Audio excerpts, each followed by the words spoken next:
to go ahead and start streaming them. So that's just what I'll do. First off, we have a little bit of this bye.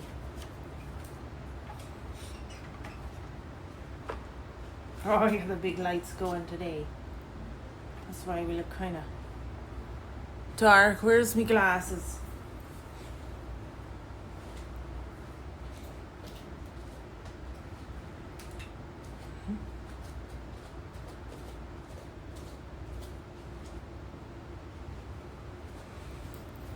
Very nice. Now, don't forget your spot. There's some writing there. Alright. Where did we leave off? No. The part I was trying to read earlier today. He ran over the headings of his speech. Irish hospitality, sad memories, the three crises. Paris, the quotation from Browning. He repeated to himself the phrase he'd written in his review. One feels that one is listening to a thought-tormented music. Miss Ivors had praised the review. Was she sincere? Had she really any life of her own behind all her propagandism? I'm just backtracking. There'd never been any real feeling between them, ill feeling between them until that night. It unnerved him to think that she would be all at the supper table, looking at him while he spoke with her critical, quizzing eyes. Perhaps she'd be not sorry to see him fail in his speech. An idea came to his mind and gave him courage. He would say, alluding to Aunt Kate and Aunt Julia, "Ladies and gentlemen, the generations is now on the wane among us. May have had its faults, but for my part I think it had certain qualities of hospitality, of humour, of humanity, which the new and very serious of hyper-educated generation that is growing up around us seems to me to lack." Very good, that was one for Miss Ivors. What did he care that his aunts were only two ignorant old women? Un more is the wrong language. I'm still reading the English page now. A murmur in the room attracted his attention. Mr. Brown was advancing from the door, gallantly escorting Aunt Julia, who leaned upon his arm. Un murmurio nella stanza attirò la sua attenzione. Il signor Brown avanzava dalla porta, galantemente accompagnando zia Julia, who leaned against his arm, che si appoggiava al suo braccio. Why is my head hurting from these glasses? I'll just take them off then, not use them. Maybe they're smudgy. Anyway, that's better. Who leaned upon his arm, smiling and hanging her head, sorridendo e chinando la testa. An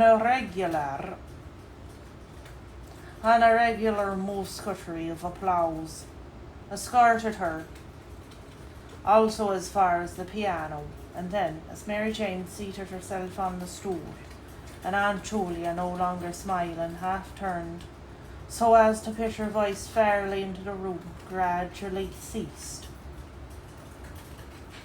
Un applaudirei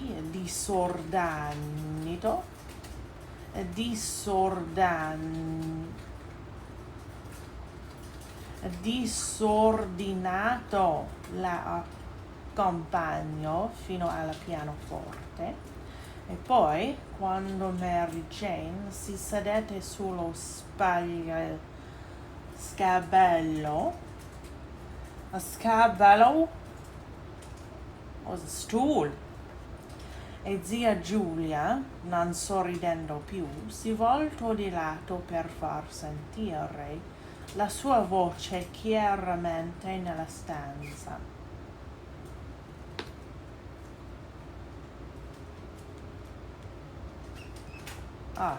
Il brusio gradualmente cessò.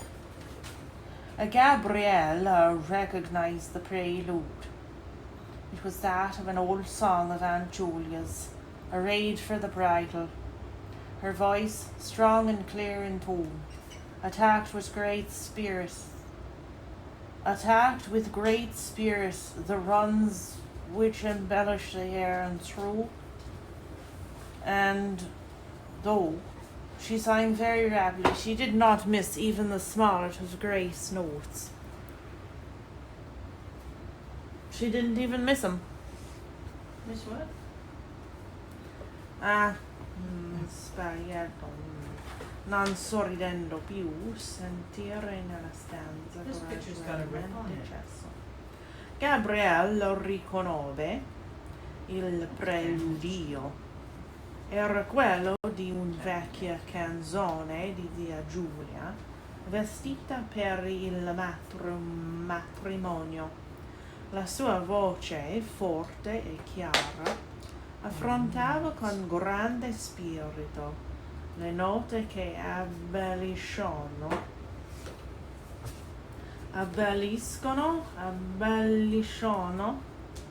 la melodia e, sebbene cantasse molto rapidamente, non ometteva nemmeno la più piccola delle note di abbellimento. To follow the voice without looking at the singer's face was to feel and share the excitement of swift and secure flight. Gabriel applauded loudly with all the others at the close of the song, and loud applause was borne in from the invisible supper table. It sounded so genuine that a little colour struggled into Aunt Julia's face as she bent to replace in the music stand the old leather-bound songbook that her initials had on the cover. Seguire la voce senza guardare il volto della cantante era sentirne e condividerne l'emozione di un volo rapido e sicuro. Gabriel applaudì rumorosamente insieme agli altri al termine della canzone. Un forte applauso si levò dal tavolo invisibile della cena.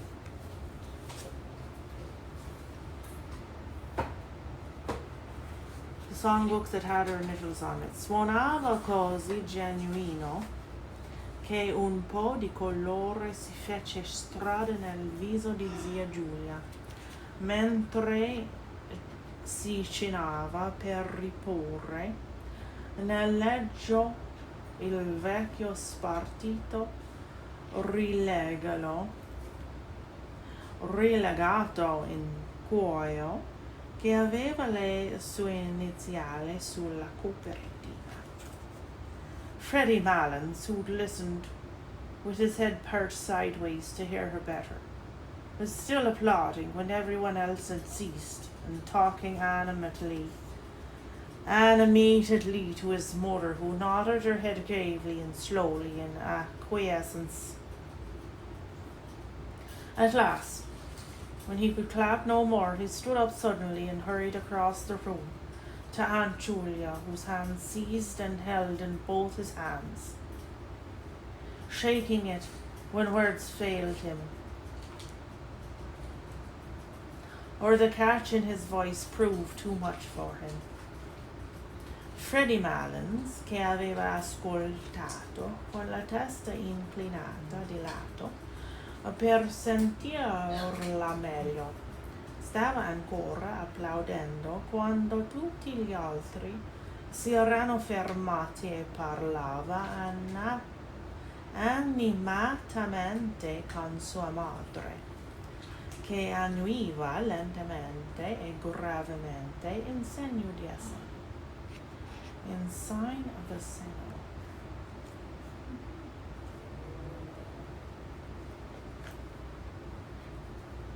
Alright, read to the end of the paragraph then. Alla fine, quando non poteva applaudire più, oh, there it is. Class, you could clap no more. And I don't know what acquiescence means, so a sign of assent is substitute that word. Alla fine, quando non poteva applaudire più, si alzò improvvisamente e si affrettò attraverso la stanza verso zia Giulia, la cui mano a ferro e tenne con entrambe le mani, stringendola quando le parole gli mancavano o l'emozione nella sua voce si rivelava troppo forte per lui. Rivelava.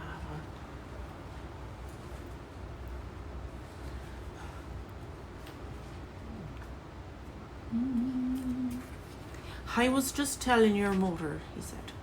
I never heard you sing so well, never. No, I never heard your voice so good as it is tonight. Now, would you believe that now? That's the truth. Upon my word and honor, that's the truth. I never heard your voice sound so fresh and so clear and fresh, never. Aunt Julia smiled broadly and murmured something about compliments as she released her hand from his grasp. Mr. Brown extended his open hand toward her and said to those who were near to him, in the manner of a showman introducing a prodigy to an audience, "Miss Julia Morgan, my latest discovery." He was laughing very heartily at himself when Freddie Malins turned to him and said, "Well, Brown, if you're serious, you might make a worse discovery. All I can say is I never heard her sing half so well as long as I'm coming here. And that's the honest truth." Zia Giulia sorrise. I was just telling my brother, I never heard you. Oh. Stavo proprio dicendo alla mia madre, disse, "Non ti ho mai sentito cantare così bene. Mai. No, non ho mai sentito la tua voce così bella come stasera. Ora ci crederesti? Ci crederesti? È la verità. Lo giuro, è la verità. Non ho mai sentito la tua voce così fresca e così chiara e fresca mai." Zia Giulia sorrise piamente e mormorò qualcosa sui complimenti mentre gli barava la mano dalla sua presa.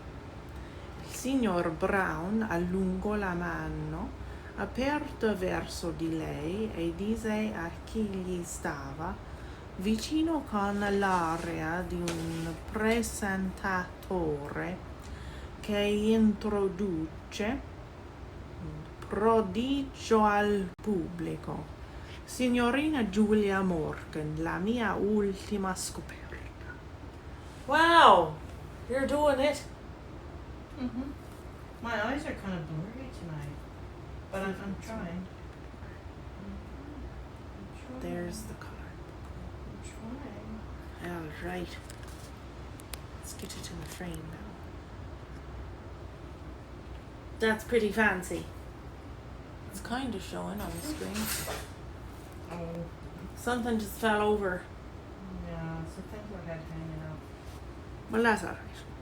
The whole thing fell Rideva molto allegramente di questo quando Freddie Malin si girò verso di lui e disse: "Beh, Brown, se sei serio potresti fare una scoperta peggiore. Tutto quello che posso dire è che non l'ho mai sentita cantare così bene da quando vengo qui, e questa è la verità onesta." "Neither did I," said Mr. Brown. I think her voice has greatly improved. Aunt Julia shrugged her shoulders and said with meek pride, 30 years ago I hadn't a bad voice as vices go. I often told Julia, said Aunt Kate empathetically, that she was simply thrown away in that choir, but she never would be said by me. Neanch'io, disse Mr. Brown, penso che la sua voce sia notevolmente migliorata. Zia Giulia scrollò le spalle e disse con umile, what's the matter now? I don't feel good. Oh, you don't have to do that. No? Yeah. Would you rather play Sea of Thieves or have a rest? Well, I'd rather just use my other markers, but I don't know because this isn't coming out very good. Let me see. I like it. What you do now? Oh, you're not supposed to color it in with the blue. You're not supposed to color it in with the blue now. What are you supposed to do? You're supposed to color it in with the water. What? I'll show you now. No, but I want the other color in the middle. Oh yeah, okay. The darker color goes on the outside and the lighter goes in the middle. Oh. The lighter color is supposed to go first, Oh. and then the darker color goes around the outside, and then you put the water in.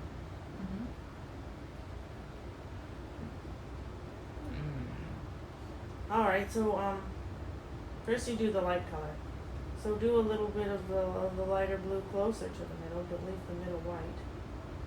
And then do the darker color around just on the black line. Just inside. It'll still turn out good though. Well, I got a darker color inside now. Oh, well, you can do it with this one too. Just do a darker color on the inside of this one, and then just go put the water in, see what happens. But leave the middle white. Leave the middle, but I didn't leave the middle white. Oh, you mean just put lines instead of coloring it all in? Yeah, that's right. That'll turn out nice. Oh, because the water's gonna do the extra work. Yeah. Oh. Stavo proprio dicendo, laughing heartily and said, rideva molto allegramente di questo quando Freddie Malin si girò verso di lui e disse, I read that, shrugged her shoulders,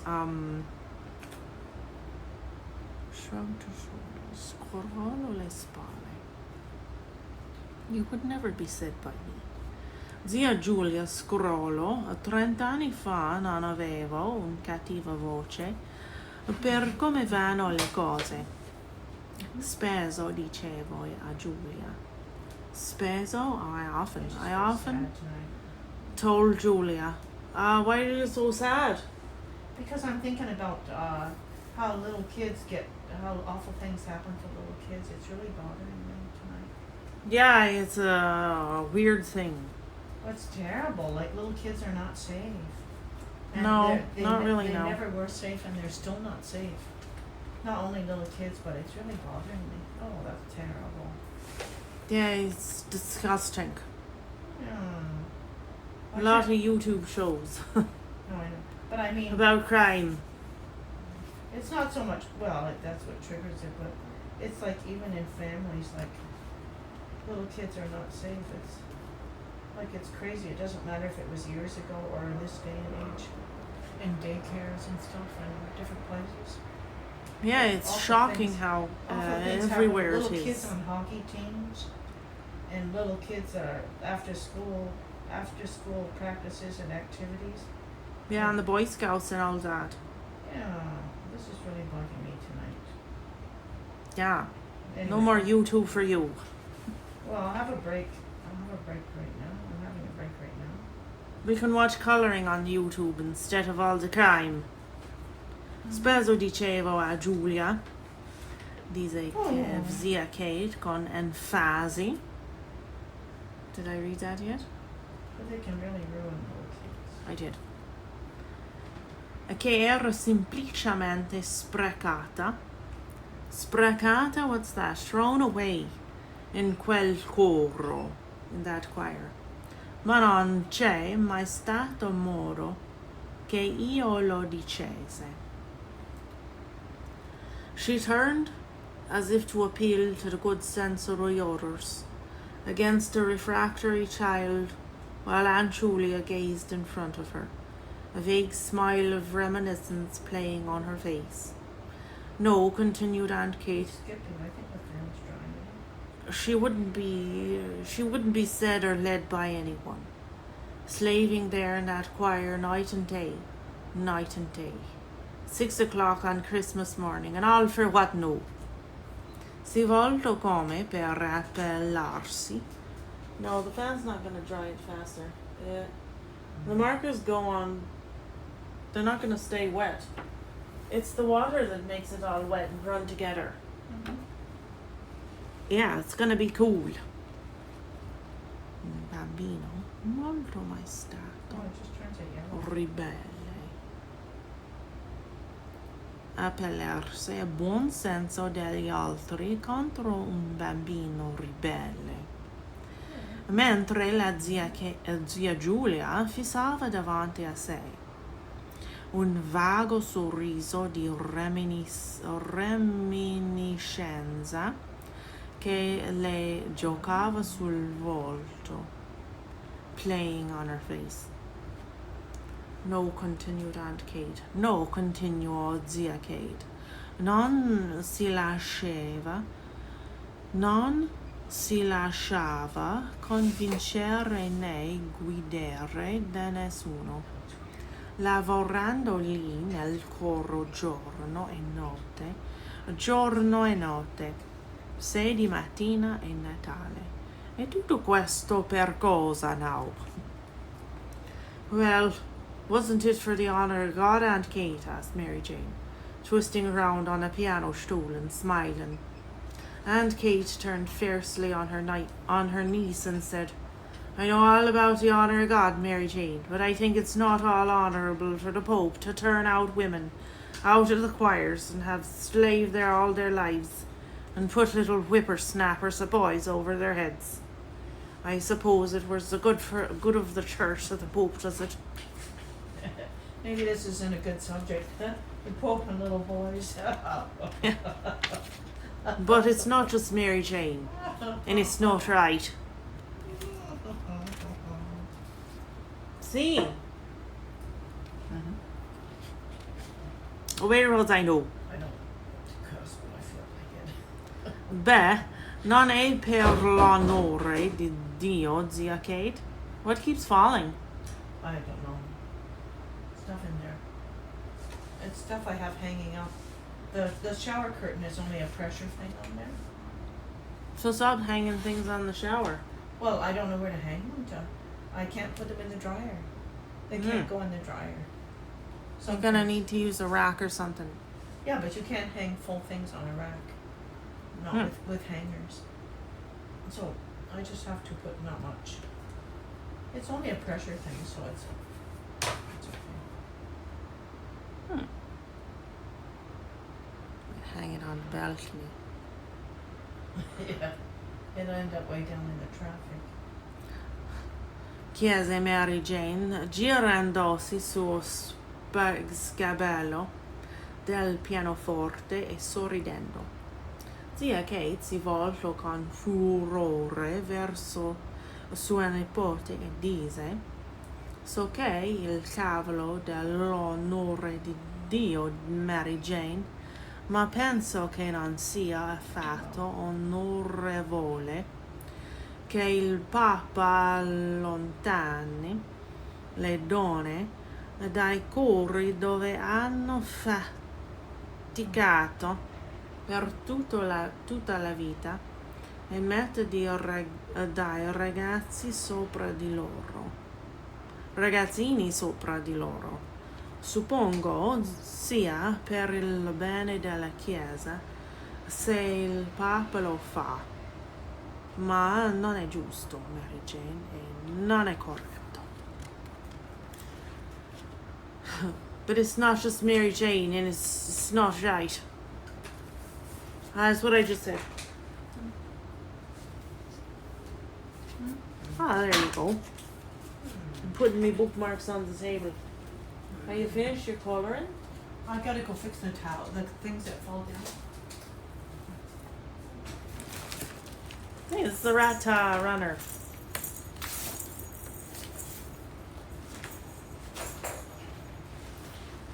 The little rat tunnel.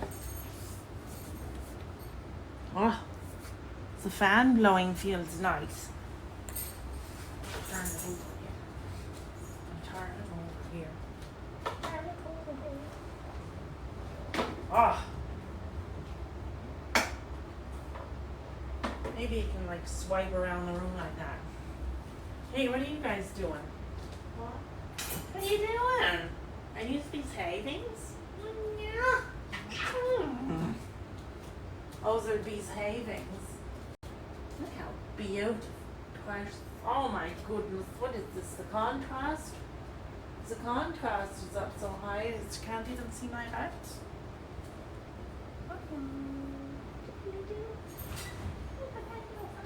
Oh, you're fussing and scroodling. You're so cute.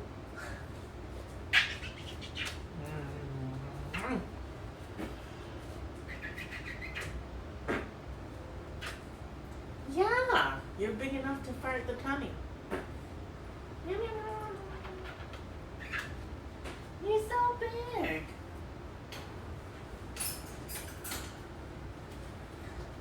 Bigger every day like a puppy. They're just like growing puppies. What's this now here we got? Oh, a French one. A big giant French one.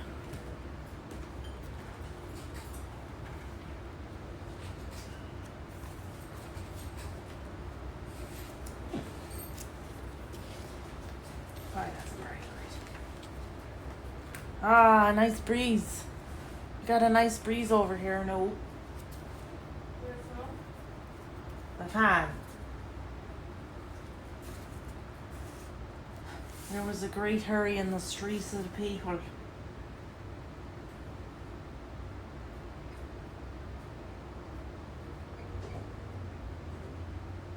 She's probably gonna complain about the fan now blowing in her ears. You. There's a great crowd coming in the way of our lives and our traditions are constructing in its moody way. Such wind. Narsky doodly do. We're at the very top of the page, I think.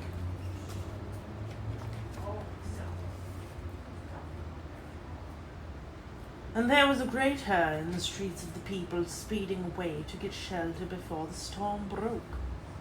The wonderful corner for echoes resounded with the echoes of footsteps, coming and going, yet not a footstep was there. On se pressait dans les rues voisines pour chercher un abri contre l'orage et l'écho merveilleux multipliant les bruits des pas.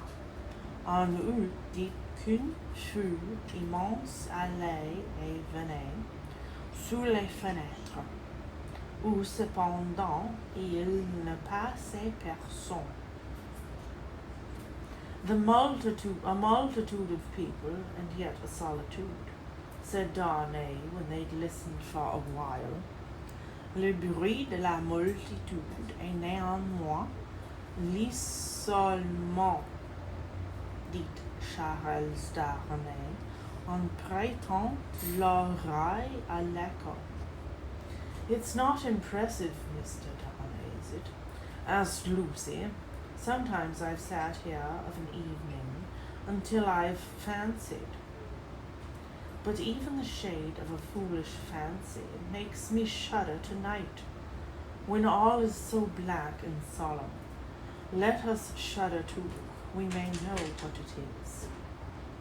Est-ce que cela ne vous fait pas une vive impression, demanda Lucie. Quant à moi, lorsque le soir, je suis assise à côté de cette fenêtre, mais je ferais mieux de me taire. Je frissonne rien que d'y songer. Cette nuit est si obscure, si imposante. Dites toujours, Miss Manette, nous frissonnerons avec vous, répondit Monsieur Darnay. Yeah, the fan's gonna blow in our ear holes. Give us an earache. It's the fan. Maybe it'll have to bounce off something in front of us like this.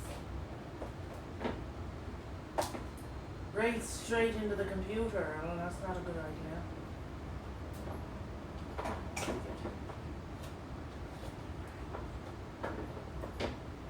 Ah, that'll work. Aw, see, no one wants a kissy. No one wants a kissy, no. Why? Hello.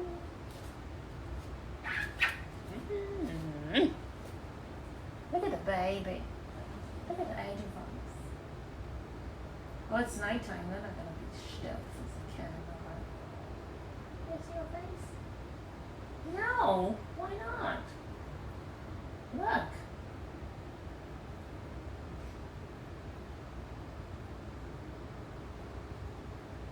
What? She wants to just be crazy.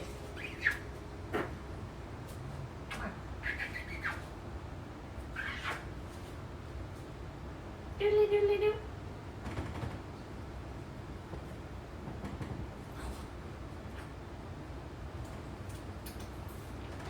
Wow, that was fast. Wow!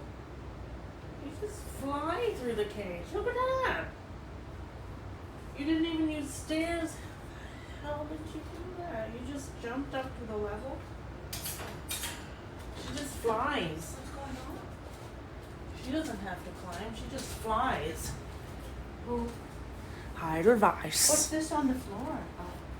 I didn't do it. They weren't playing around, were they? No, I was behind my head, so I put it on the floor. Oh, yeah. It will seem nothing to you. Such whims are only impressive as we originate them. I think they are not to be communicated. I've sometimes sat alone here of an evening listening until I've made the echoes out to be the echoes of all the footsteps that are coming by into our lives. Et il est possible que cela ne vous fasse rien, reprit la jeune fille. Les folles idées qui nous traversent l'esprit doivent toute leur influence à notre propre nature et l'émotion qu'elles nous font ressentir ne peut pas se communiquer. Jugez en par vous-même. Lorsque le soir je juste, le soir je reste, dis-je à côté de cette fenêtre. Il me semble que toutes ces allées et venues, dont l'écho m'apporte le bruit, sont les pas des gens qui s'approchent dans l'ombre pour se mêler à notre existence. Should I plug in my telephone? Yeah.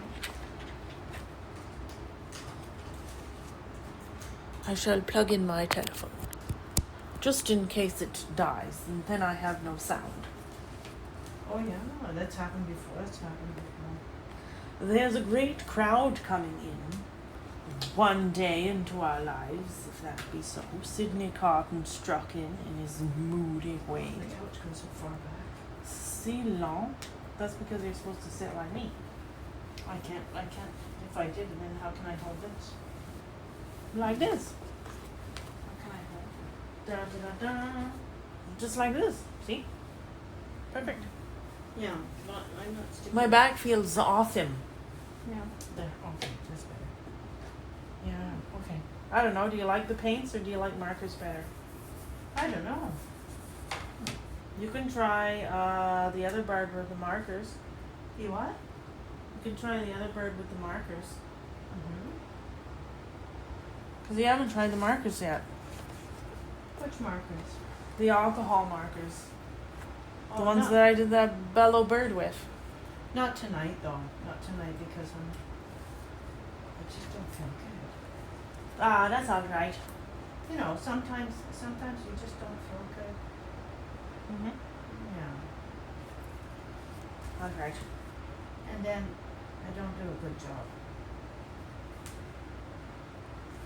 Si on est ainsi, la feu qui doit un jour se trouver sur notre chemin sera bien considérable, dit Monsieur Carton d'une voix indifférente. The footsteps were incessant, and the hurry of them became more and more rapid. The corner echoed and re-echoed with the tread of feet, some, as it seemed, under the windows, some, as it seemed, in the room, some coming, some going, and some breaking off, some stopping altogether, all in the distant streets, and not one within sight. Les pas devenaient de plus en plus nombreux,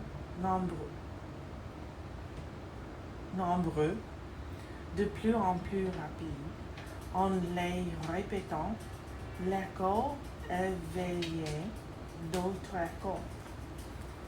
Un piétinement précipité résonnait dans tous les sens. S'en entendait le feu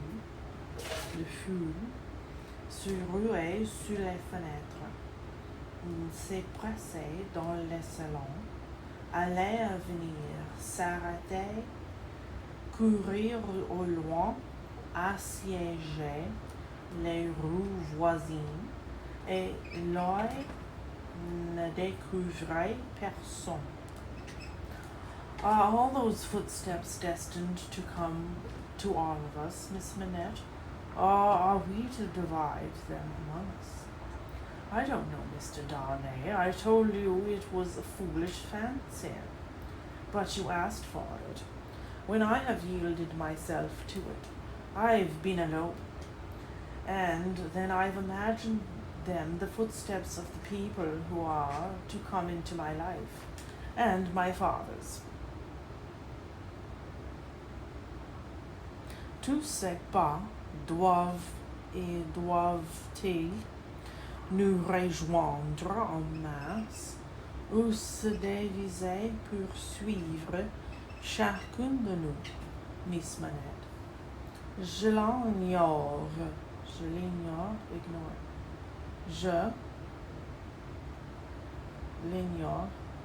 Monsieur Darnay, c'est une folle idée qui ne vaut pas qu'on la discute.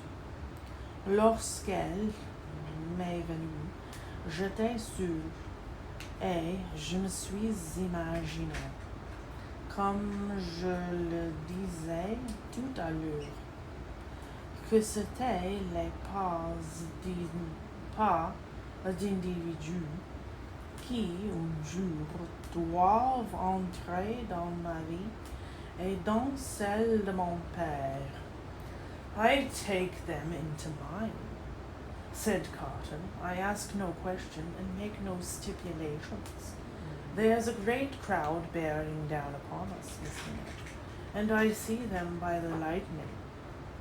Que tu viennes me trouver, dit Carton, je ne sais pas de restrictions, je ne réclame ni ne stipule rien. Une grande foule s'ébranle et se dirige vers nous tous. Miss Manette, je la vois à l'allure des éclairs. I read all this yesterday, didn't I? Because I read Eclair. But I don't remember it. Oops. Well, I don't know. Maybe it says Eclair on this one. Reading it all over again. That's alright. And he added the last words after there'd been a vivid flash which had shown him lounging in the window. Une vive clarté remplit le salon comme il disait ces mots, et le montra négligemment appuyé. What's the matter now? Oh, no, just I don't feel good. Ignore me. Oh, but it's loud. Oh, oops. Se dirige vers nous tous. À vive clarté remplit le salon comme il disait ces mots. Et you squeeze it. Et le montre négligemment appuyé contre la fenêtre. And I hear them, he added again, after a peal of thunder. Here they come, fast, fierce, and furious. Je l'ai donc poursuivi, Carton, après un effroyable coup de tonnerre. Elle vient, rapide et furieuse. It was the rush and roar of the rain that he typified, and it stopped him, for no voice could be heard in it. Il faisait allusion à la tempête et aux nuées qui fuyaient sous un ciel noir, la pluie qui tomba subitement couvrit sa voix et chacun garda le silence. Memorable.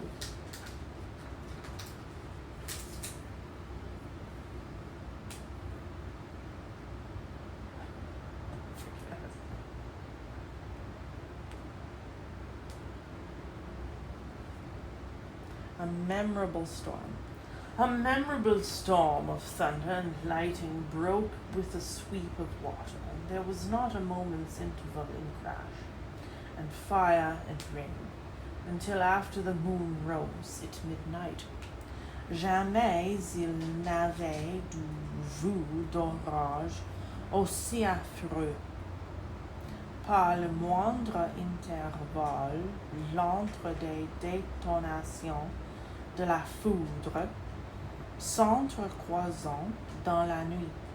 Elle roulait au milieu des éclairs et des nappes d'eau torrentielles qui se déversaient avec fracas. The great bell of St. Paul's was striking one in the cleared air when Mr. Lorry, escorted by Jerry, high-booted and bearing a lantern, set forth on his return passage to Clerkenwell. Malgré sa violence, l'orage fut de longue durée. La grande cloche de Sainte-Pierre venait de sonner une heure dans l'air calme et pur, lorsque M. Lorry, escorté de Crancher, qui portait une lanterne, s'achemina vers son logis. There were solitary patches of road on the way between Soho and Clerkenwell, and Mr. Lorry, mindful of footpaths, always retained Jerry for this service, though it was usually performed a good 2 hours earlier. Pour se rendre de Soho Square à Clerkenwell, on avait à franchir certains endroits solitaires, et les gens de telle sorte qui pensait toujours aux voleurs, ne manquait jamais de se faire accompagner d'une lanterne portée par Jerry. Bien coordonnément,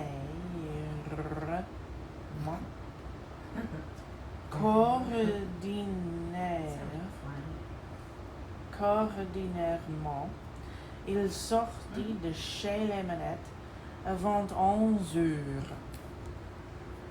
What a night it's been. Almost a night, Jerry, said Mr. Lorry, to bring the dead out of their graves. I never see the night myself, master, nor yet I don't expect to. What would do that? Answered Jerry. Quel effroyable temps, Jerry, dit-le gentiment. Un temps à faire sortir les morts de leur tombeau. Je ne sais pas, monsieur, répondit le commissionnaire. Je n'ai jamais vu, et j'espère bien ne jamais les voir ressusciter. Good night, Mr. Carton, said the man of business.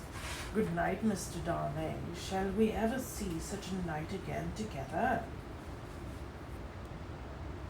Is that a question mark? Is this an exclamation? An explanation mark. Is there such a thing? Nein. Ne shall we Bonjour, monsieur Carton, dit l'homme d'affaires. Bonsoir, monsieur Darnay. Quel orage! Y en aura-t-il jamais de pareil? Et le verrons-nous ensemble? There's a question mark on this side, though. Perhaps. See the great crowd of people with its rush and roar, bearing down upon them, too. Peut-être, répondit Sidney Carton. Peut-être verront-ils fondre sur eux le feu rapide et mugissante,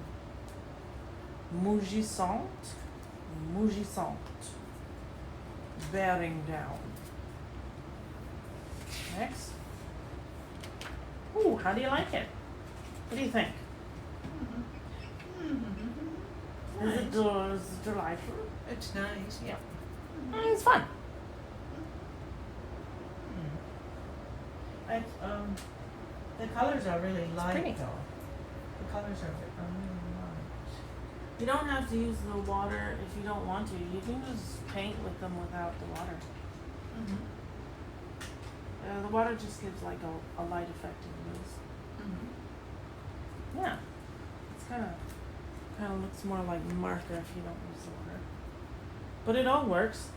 Mm-hmm. Just use the light colors first, and then you won't get the dark colors all mixed into the tips of them. Mm-hmm. The next chapter is chapter 7. Monseigneur interne. Chapitre 7. Monsieur le Marquis à la ville. Would you like a little bit of the German one? Or are you finished for the day? Yeah, a bit. Or do you want to read while I color? The German is funny. Oh, okay. You want to read while I color a little bit next? After the German one? There's no place for this fat book. But I don't read like as well as you do. This is weird. I don't read as well as you do. It's all the same. It's just making sounds out of pages. Yeah. Frankenstein. It doesn't sound as fun when I read.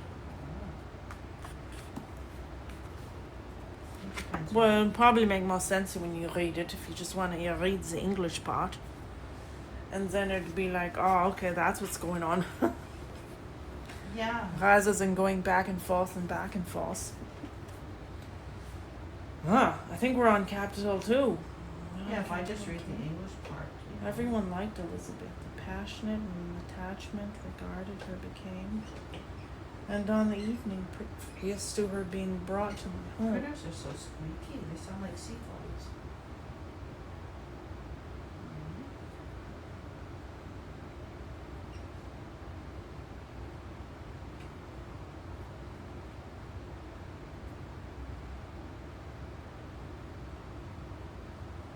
What you looking at? I'll read the English part and then go to Capital too. And the result was meine Irish. And the result was that Elizabeth Lavanza became the intimate of my parents' house. the inmate. She is very light. The English part is a very light type.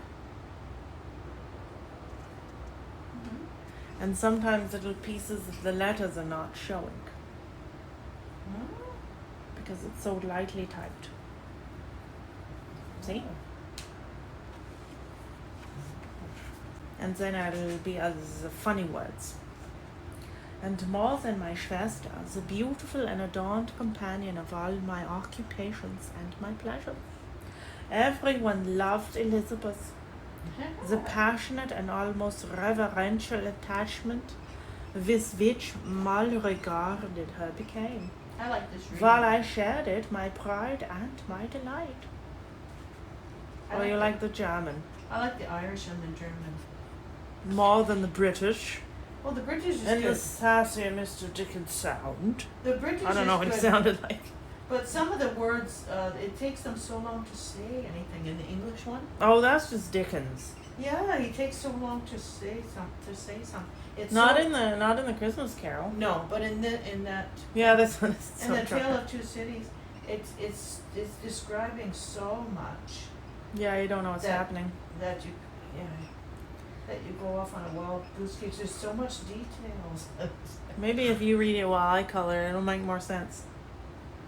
An Abend bever, die zu mir Haus gebracht würde. Oh, I'm just reading the English on the evening previous to it being brought to my home. My mother had said playfully, I have a pretty present for my Victor. Tomorrow he shall have it. And then on the morrow, she presented Elizabeth to me as a promised gift. Markers. So this is Victor talking? I, with childish seriousness, interpreted her words literally and looked upon Elizabeth as mine to protect, love, and cherish.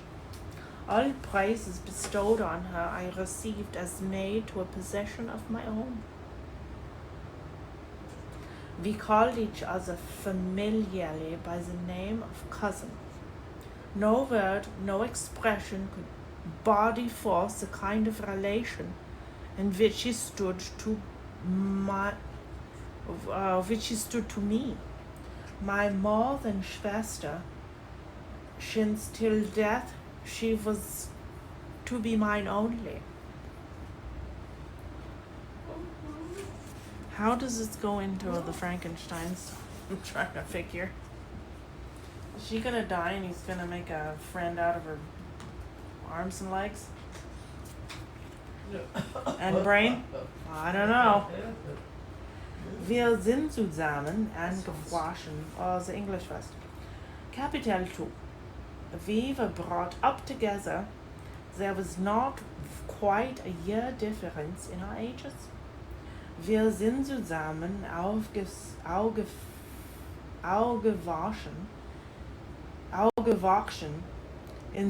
In unserem Alter gab es kaum einen Jahresunterschied. I need not say that we were strangers to any species of disunion or dispute. Ich brauche nicht zu sagen, dass uns jeder Wort von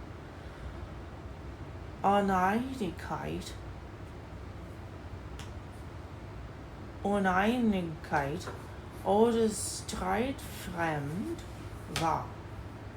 Harmony was the soul of our companionship. Harmonie war die Seele unserer Kameradschaft. Friendship? Companionship. Kameradschaft. Comrade. There's a word Comrade. you don't hear very often. Comrade? Comrade, kaput, Dunkelhead. dunkel? Dunkel. We don't use that word. Dunkoff. That's not an English word. No, I know. It sounds funny. It's not something we say. How van moeilijkheid. I need to say that with strangers. Dunkel. Ich brauche nicht zu sagen, dass jede Art Appelstrudel. Van- Dunkeldoodle. Uneinigkeit fremd war. Harmony was the soul of our companionship, Kameradschaft, and the diversity and contrast that subsided in our characters drew us nearer together. Und die Vielfalt und der Kontrast, oh, there's a word, Kontrast, that's a word we use, die in unseren Charakteren, character, there's another German word we use, vorhanden waren, brachten uns einander nahe. Elizabeth was of a calmer and more concentrated disposition. Elizabeth war von ruhigerem und konzentrierterem Wesen. But with all my ardor, I was capable of more intense application. Aber trotz all meiner Begeisterung war ich zu einer intensiven und Wendung fähig, and was more deeply smitten with the thirst for knowledge, and war nach Tiefe vom Wissensdurst erfüllt. She busied herself with following the aerial creations of the poets. Sie beschäftigte sich damit, den luftigen beschäftigte Schöpfungen der Dichter zu folgen. And in the majestic and wondrous scenes which surrounded our Swiss home, I was German, talking German, because it's there in Switzerland. Und in den majestatischen und wundersamen Szenen, die unser Schweizer Haus umgaben. The sublime shapes of the mountains, the changes of the seasons, die erhabenen Formen der Berge, that's a mountain, a Berge, that's a mountain, der Wäschel, der Jahreszeiten.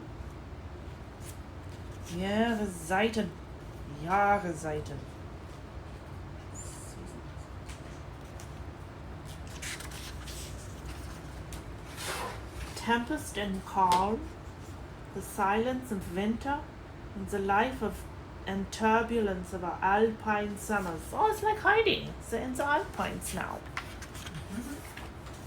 Sturm und Ruhe, die Stille des Winters und das Leben und die Turbulenzen unserer Alpensommer.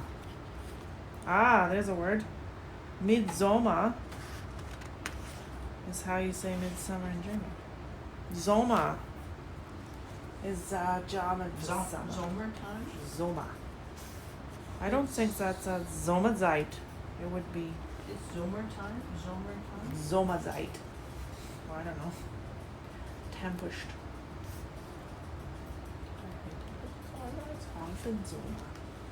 And she found ample scope for admiration and delight.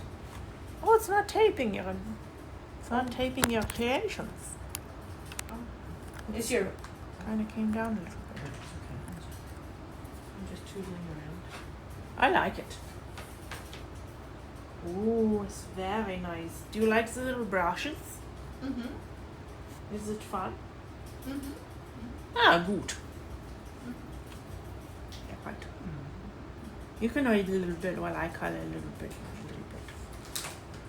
Maybe you can do the Latin one. No?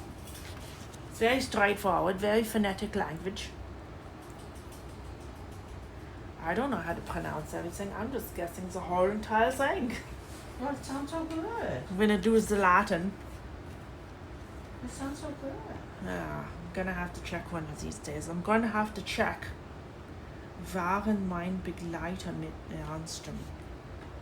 I check the other ones though. Check them very often. Sie fand reichlich Raum in the turbulence of alpine suburbs. Yeah, right. Oh, und sie fand reichlich Raum für Bewunderung und Freude. While my companion contemplated with a serious and satisfied spirit the magnificent appearances of things, I delighted in investigating their causes. Waren meine Begleiter mit ernstem und zufriedenem Geist die großartigen Erscheinungen der Dinge betrachtete. I delighted in investigating. Es machte mir Freude, ihre Ursachen zu erforschen.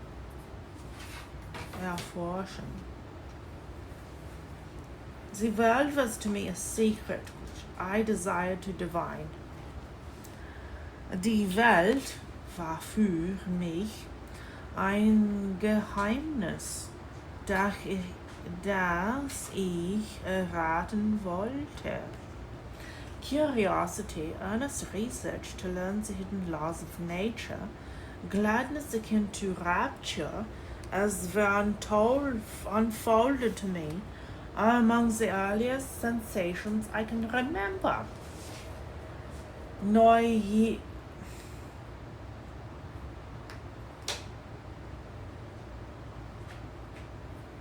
Neugier, curiosity, ernsthafte Forschung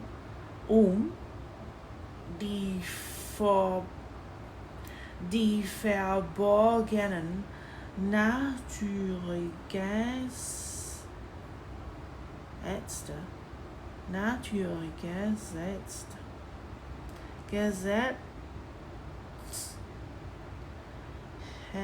kennenzulernen.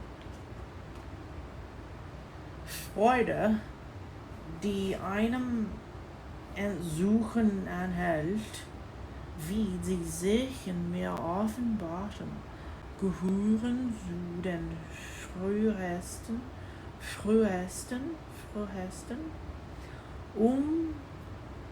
Empfindungen, an die ich mich erinnern kann. On the birth of a second son, my junior by 7 years, my parents gave up entirely their wandering life. Mit der Geburt meines zweiten Sohnes,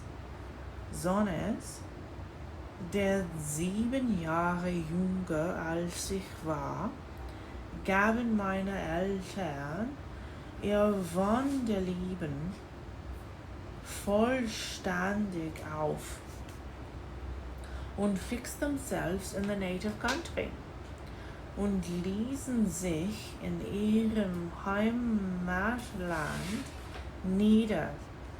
We possessed a house in Geneva und Campania und Campania on Bellerive, the eastern shore of the lake. Wir besaßen ein Haus in Genf und eine Kampagne in Bellerive, dem Ostufer des Sees, at a distance of rather more than a league from the city, in einer Entfernung von etwas mehr als eine Meile von der Stadt. We resided principally in the latter, and the lives of my parents were passed in considerable seclusion. Wir wohnten hauptsächlich im Letzteren, und das Leben meiner Eltern verbrachte sie in beträchtlicher Abgeschiedenheit. It was my temper to avoid a crowd and to attach myself fervently to a few. Es lag in meiner Natur, eine Menschenmenge aus dem Weg zu gehen und mich inbrünstig an ein Paar zu binden. Alles gut. I don't know. What did you get out of that? It sounded cool. It sounded kind of German. It sounded fun. Oh, okay. As long as it sounds fun.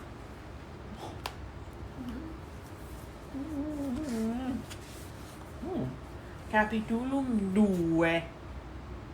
Chapter 2.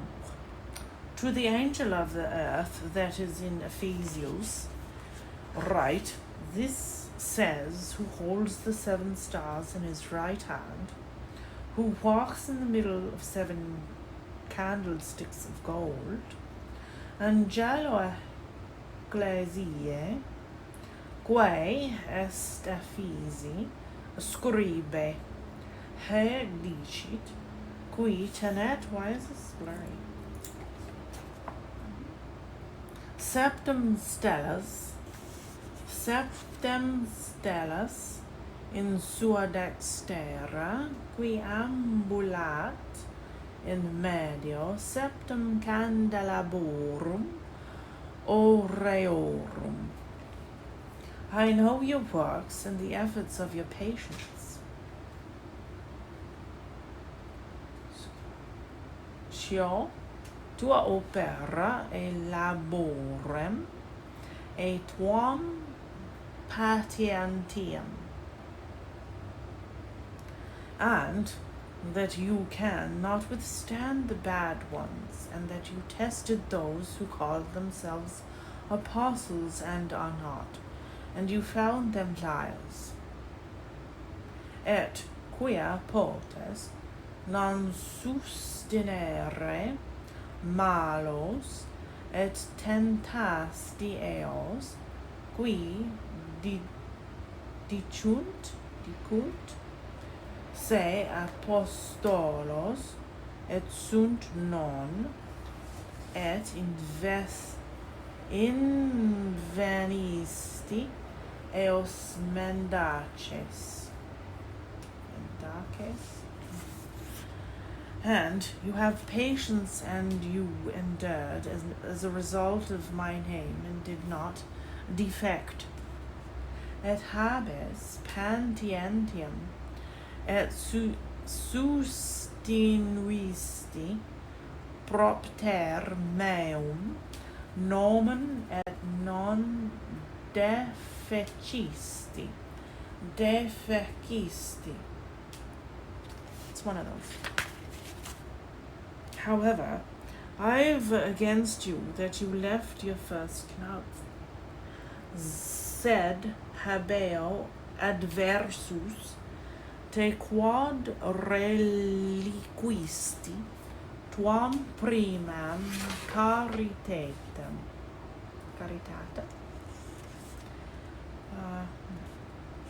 Therefore, be mindful of whence you've fallen, and repent and do your prior actions. If not, however, I come to you, and I will move your candlestick from its place, unless you repented. Itaque estum amor unde exsidersis, et age penitentiam, et fac prima opera sin autem venio tibi, et movebo tuum candelabrum de suo loco. Place is loco. Nisi egeris penitentiam. However, you've this in your favor, that you hated the actions of the Nicolaitans, which I also hated. Sed habes hoc quia odisti facta Nicolaitarum quae ego et odi. Whoever has an ear, listen to what the Spirit says to the churches. For the conqueror I will give him to eat from the tree of life, which is in the paradise of God. Qui habet orem odiat quid spiritus dicat ecclesiis. Vincenti dabo edere delingo vitei, quod est in paradiso Dei. And to the angel of the church that is in Smyrna, write, this says the first and the last, who was dead and lived. Et angelo ecclesiae quae est Smyrnae scribe, he dicit primus et novissimus, qui fuit mortuus et vixit. I know your tribulation and your poverty, but you are rich, and the blasphemy from those who say they are Jews and are not, but are a synagogue of Satan. Sho tuam tribulationem et tuam paupertatem sed et divers et blasphemiam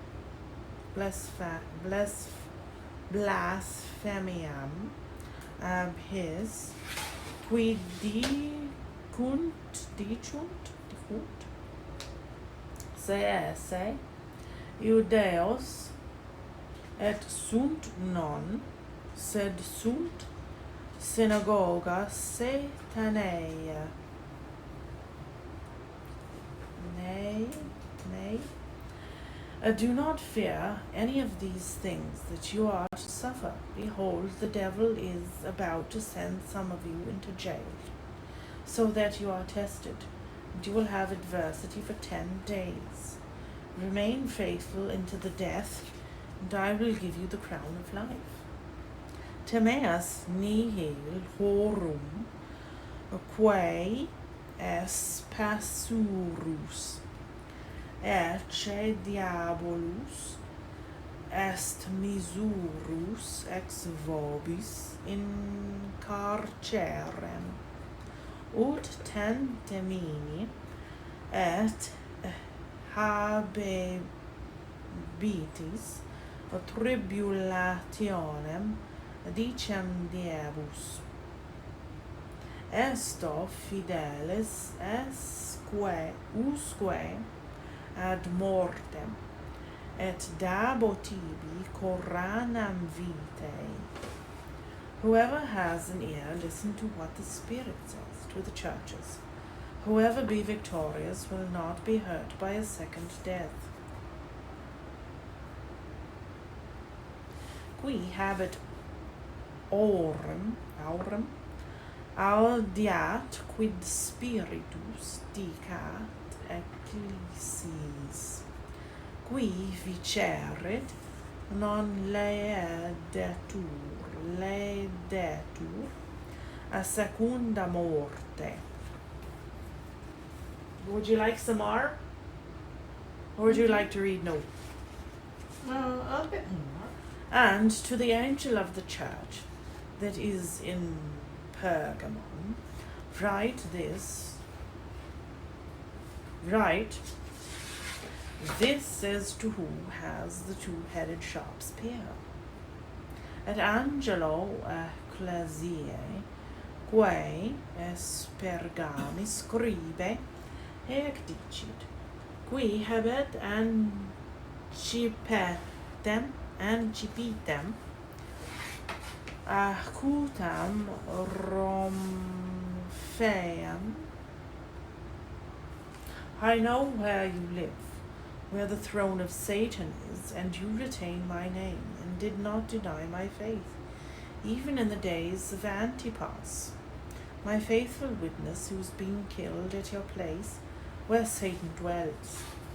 Sho ubi habitas, ubi tronus Satanae est, et tenes meum nomen, et non negasti meam fidem, et in diebus Antipas meus fidelis testis, qui est occisus apud vos, ubi Satanas habitat.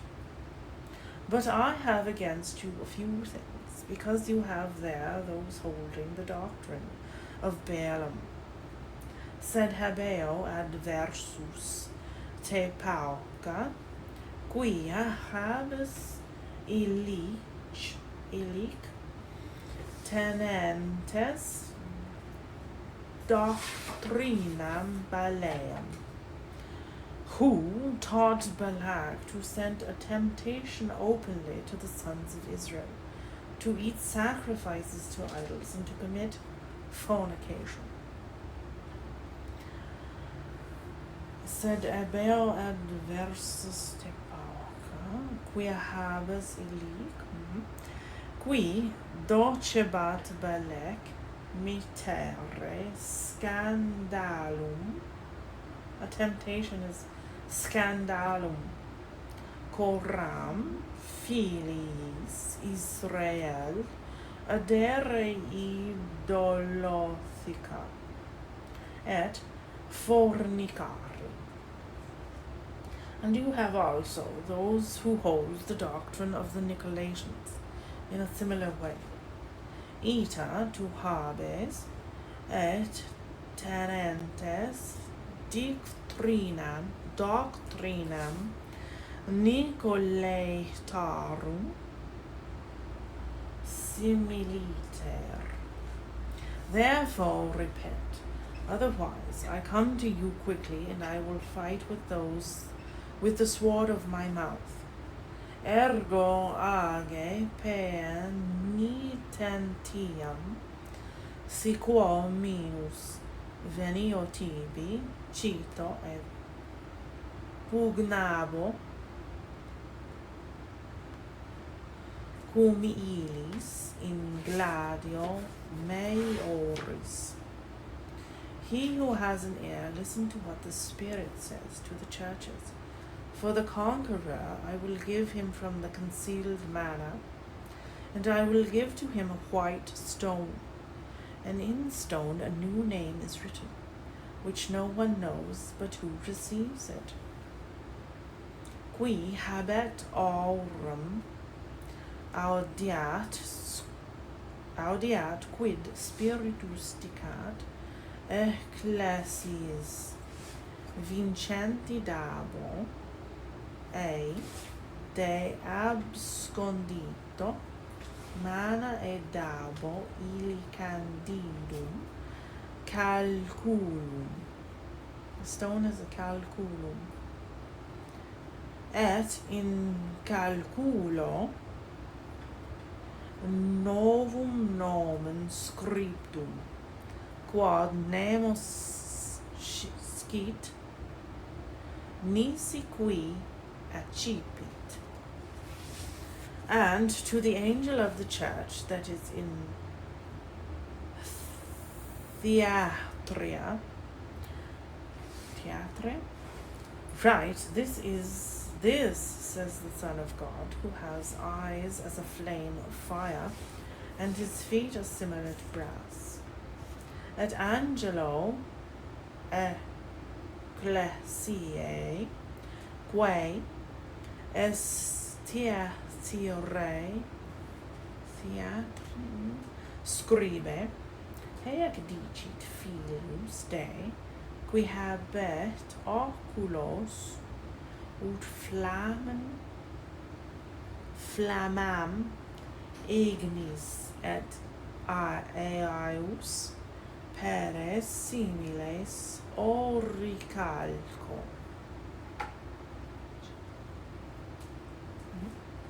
I knew your deeds and love and faith and service and your patience, and your more recent actions are more than your prior ones.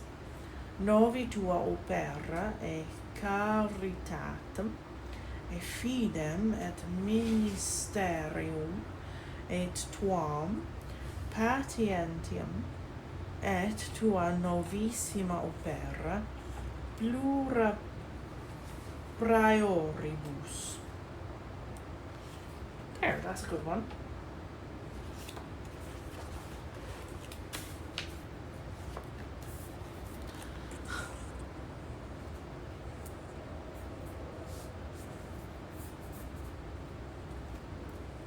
Gotta learn languages with books. Oh, I like that. That's so special, sweet. That's just, Do you like them? What do you think? yeah, they're different. What do you want to read? Heidi.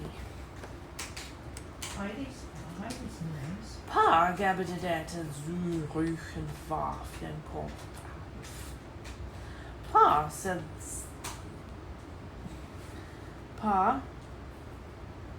dette.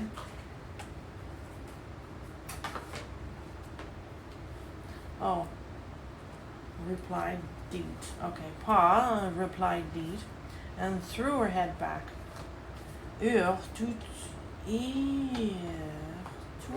gerade wie wenn ich euch das ordinarste Zug gesagt hatte. Ja, just doing, tut gerade, like when I to you the ordinarst Zeug gesagt hatte. Nope, I don't know what all that means. There's no English translation in that one. I don't even get some I just have day. this for here. Some days I think A little bit for now. I like it. It's so bright and beautiful. It's juicy. It still needs a little bit more light blue, maybe here and there. I like it. Oh, nice. It's different. Yeah, it's interessant. It's not ordinary, but it's very otherworldly. It's not from this world. What do you want to read? I don't know. Well, I have a tale of two cities if you want to make any sense out of it. Oh. Have fun. Oh no, that one's. Oh. It's a tongue twister of sorts. Where did I leave off? Oh, the beginning of the chapter. There you go. Oh, you're putting it on top of the picture. Uh-oh. Oops. It's right at the beginning of the chapter. Something was wet. Something was wet. What am I gonna do here? Did we give any spider water today? Yeah, Oh, oops, sorry. I can add more light blue on this later, but Oops, sorry. I think it needs more Gotta give water. her lots of water. As if it rained in there. Oh, and that's how much work and I have so much details. Where's the other clipboard? Oh. Here it is.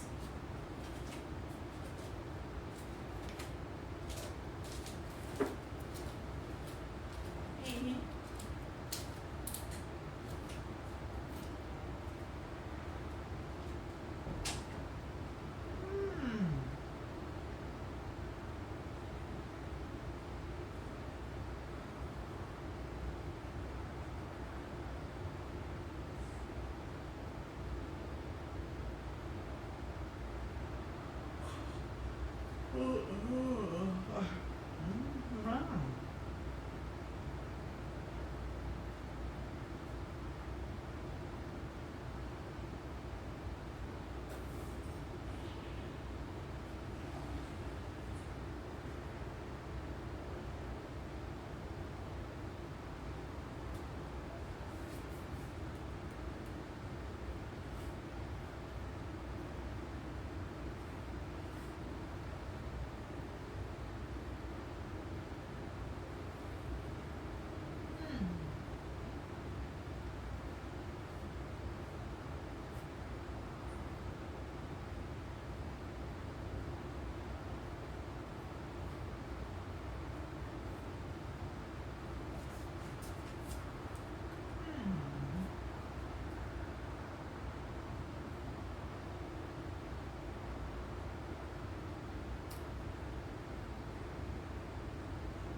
What time is It it? smells like summer. It does?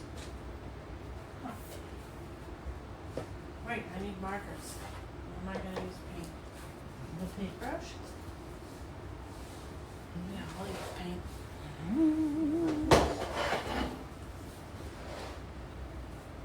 You want the paintlings? Okay. Paintlings. Let's see what's the paints. Paints. What am I gonna paint? Not this. It doesn't feel like paper.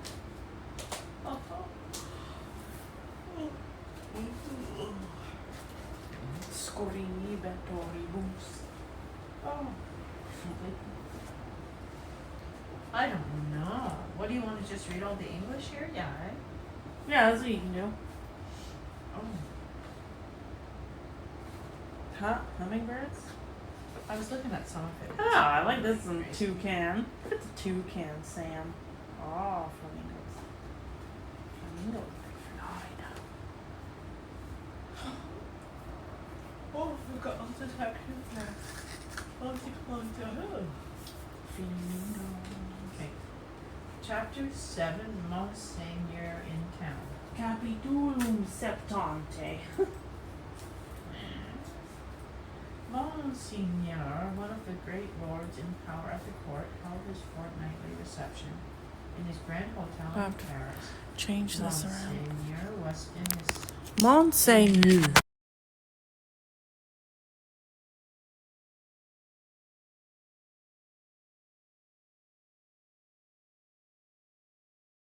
worshippers in the suite of rooms without. It's working, it's working. Monseigneur was about to take his chocolate. Oh, I guess I'll put it back up. Monseigneur was going to have some chocolate. He was. That's what it's talking about. Monseigneur could swallow a great many things with ease, and was by some few sullen minds supposed to be rather rapidly swallowing France. But his morning's chocolate could not so much as get into the throat of Monseigneur without the aid of 4 strong men besides the cook. Wow, talk about being pampered. What the hell? Yes, it took 4 men, all 4 ablaze with gorgeous decoration. Oh, they had to make everything fancy. And the chief of them, unable to exist with fewer than 2 gold watches in his pocket, Careful. emulative of the noble and chaste fashion set by Monseigneur. To conduct the happy chocolate to Monseigneur's lips, they had to put it up to his mouth. Oh, boy, so spoiled and pampered, eh? Ew. One lackey carried the chocolate pot A lackey? into the sacred presence. A second milled and frothed the chocolate with the little instrument he bore for that function. They all had their things that they had to do. A third presented the favored napkin. A fourth, he of the 2 gold watches, poured the chocolate out. It was impossible for Monseigneur to dispense with one of these attendants on the chocolate and hold his high place under the admiring heavens.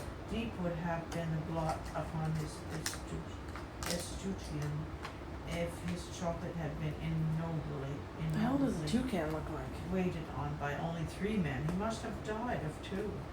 Monseigneur had been out at a little supper last night. Do you have your phone there? No, where the comedy and the grand Hold on, I'm gonna look up what a toucan looks like. charmingly represented. There's no sound for a little moment.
Yeah, where's your picture that you were working on?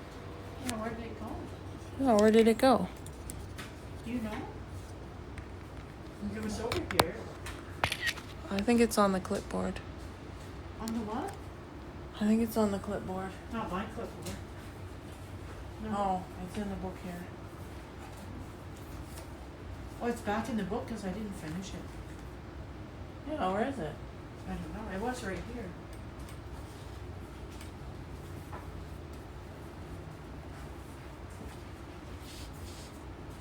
Hey, here it is.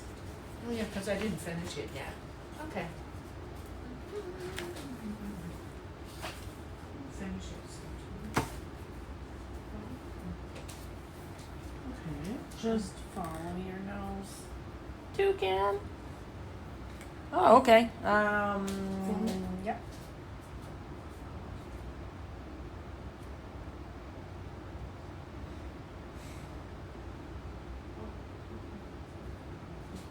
It's like 20 after 1. There you go. Tropical flowers. 20 after 1. It's all fall. Best viewers.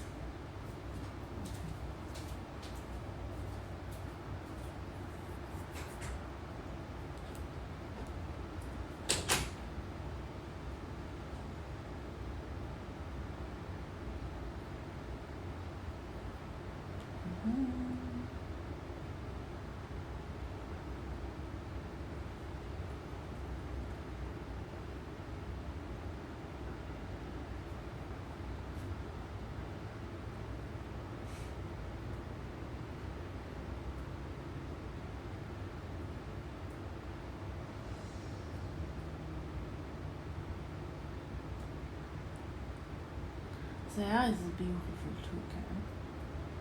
He's so cheeky and nice.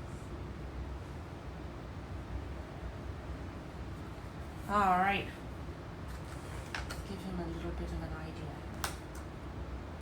I'll put a little purple in his beak. He's a beautiful boy. A bit of purple.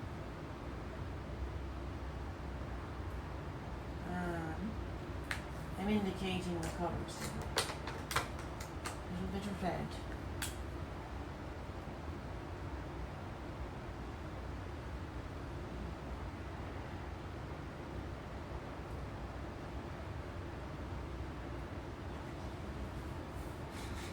It's got a whole outline of red.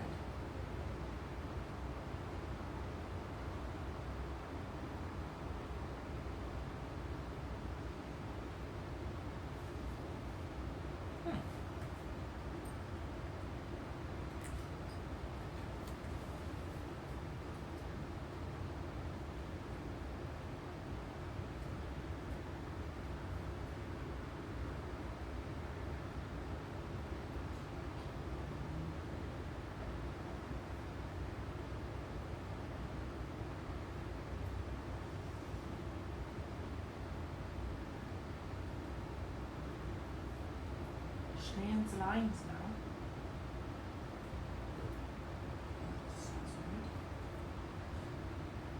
What else has red? His bum has red. What is that? Is that his tummy or his bum?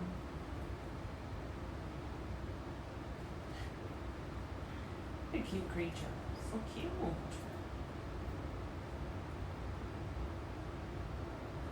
Can't tell what that is. It's tummy.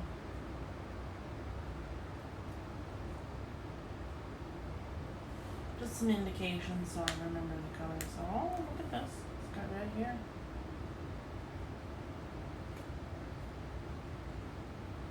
What a beaut.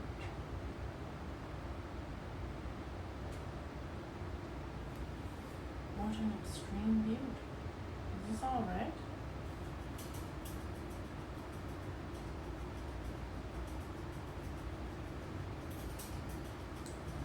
It is. That's red. What is this? Is this red?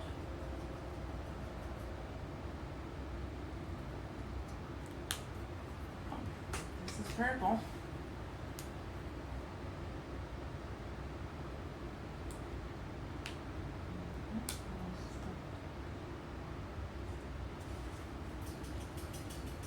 This is purple. And it's light purple.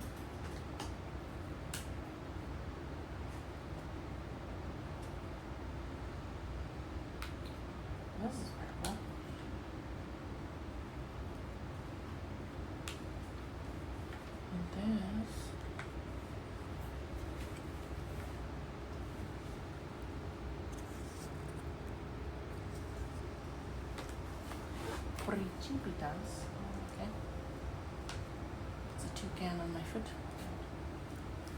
Now, these things. Got a whole bunch of yellow in them. Yeah, this is just all yellow. This is black.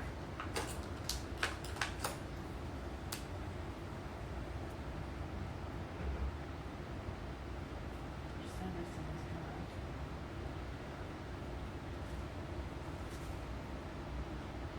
The whole thing is black except for that. His feet are blue.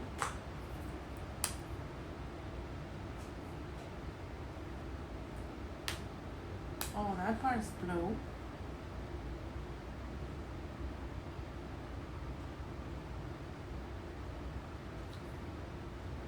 Yep.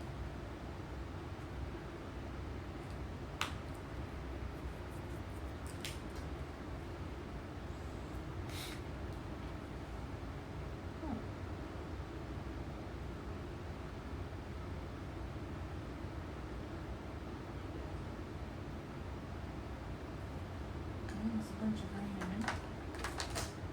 Bright green. Bright green. This is all green. What's this?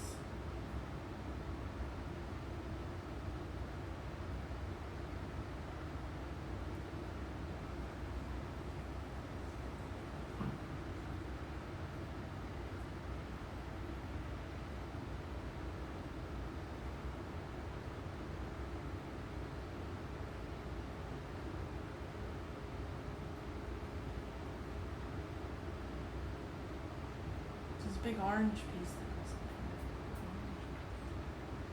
And the rest is all green. And the top is yellow. Why is this running out of paint?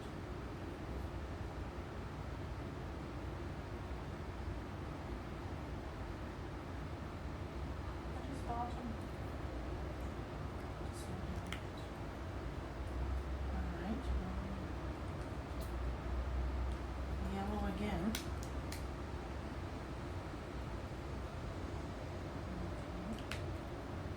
Some green here.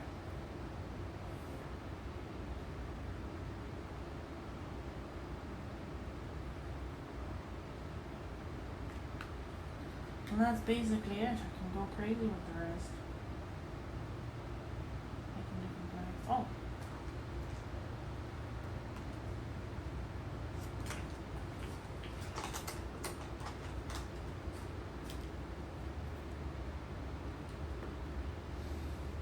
Bright orange.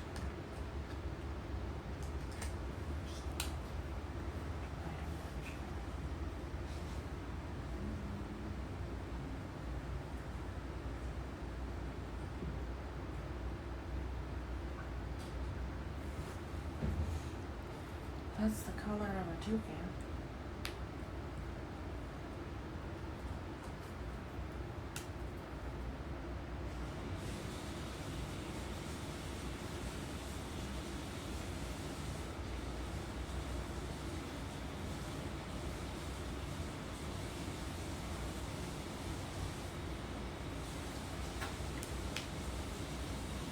What happens when I add water?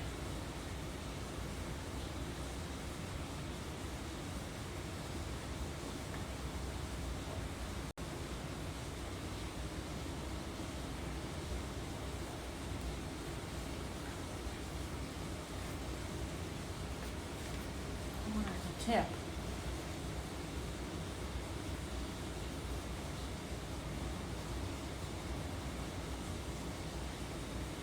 This water will run.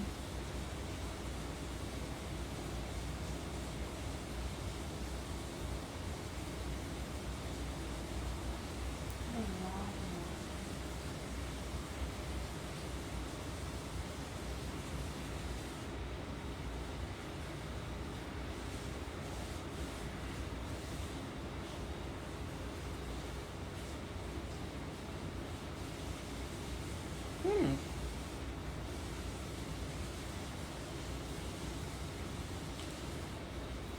back to it now.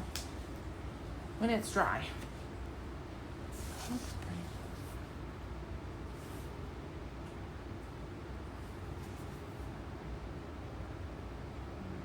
Okay.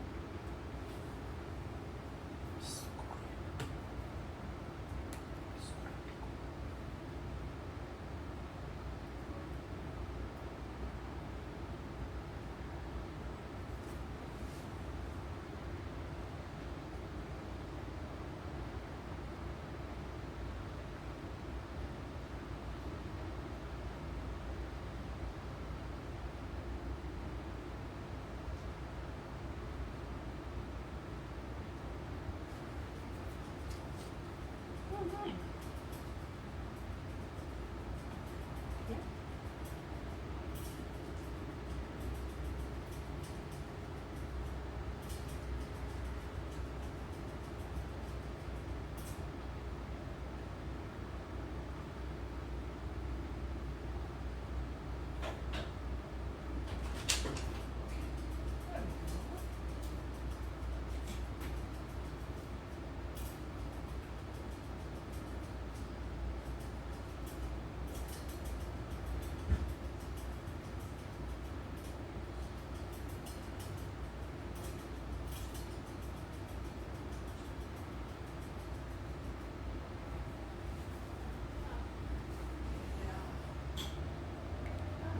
Yeah, more and more colors. I brushed my I think teeth. it makes sense. I brushed my teeth and washed my feet. Because when I had sandals today, ugh, I was wearing sandals today. Oh, my feet are clean. That feels better. Okay. Okay. Yeah. Oh, you got nice colors. Okay. Oh, let's see where. Oh, this is chocolate. That's so crazy. This is somebody extremely rich. Is he talking about people that he really knew? Maybe sometimes. Okay, this is really spoiled. Getting waited on by 4 people. Oh boy. Yeah, he was pointing that out. Yeah, this is somebody like this. How Maybe. people were dying of hunger and Oh yeah, and some people were like extreme extravagance. mm-hmm. Wow. Okay. Monsignor had been out at a little supper last night where the comedy and the grand opera were charmingly represented.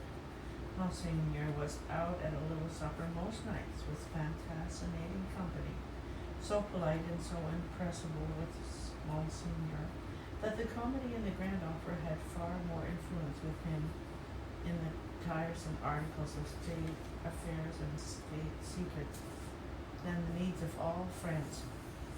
A happy circumstance for France, as the like always is for all countries similarly favored, always was for England by way of example, in the regretted days of the Mary Stuart who sold it.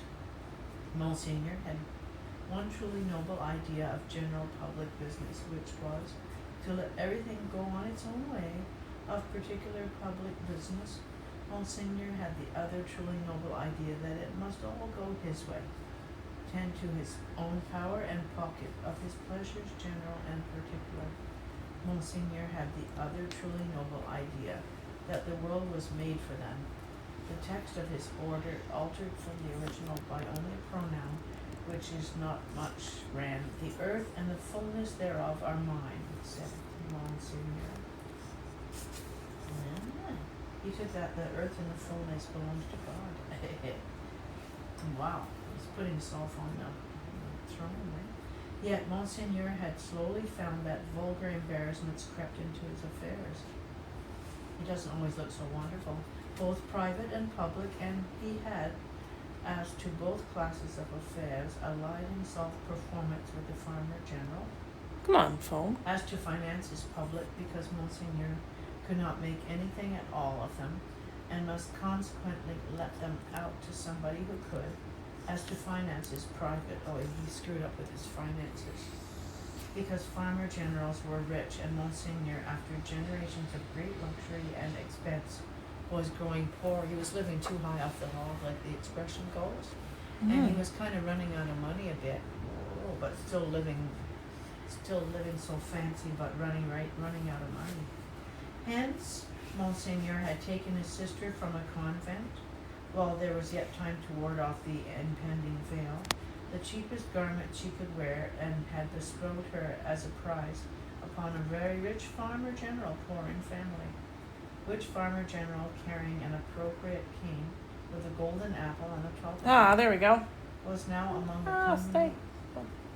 among the company in the outer rooms. Purpley purple, that's beautiful. What's the black one?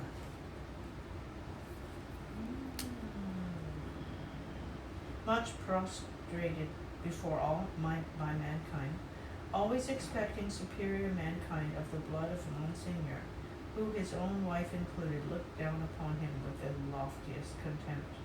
A sumptuous man was the farmer general.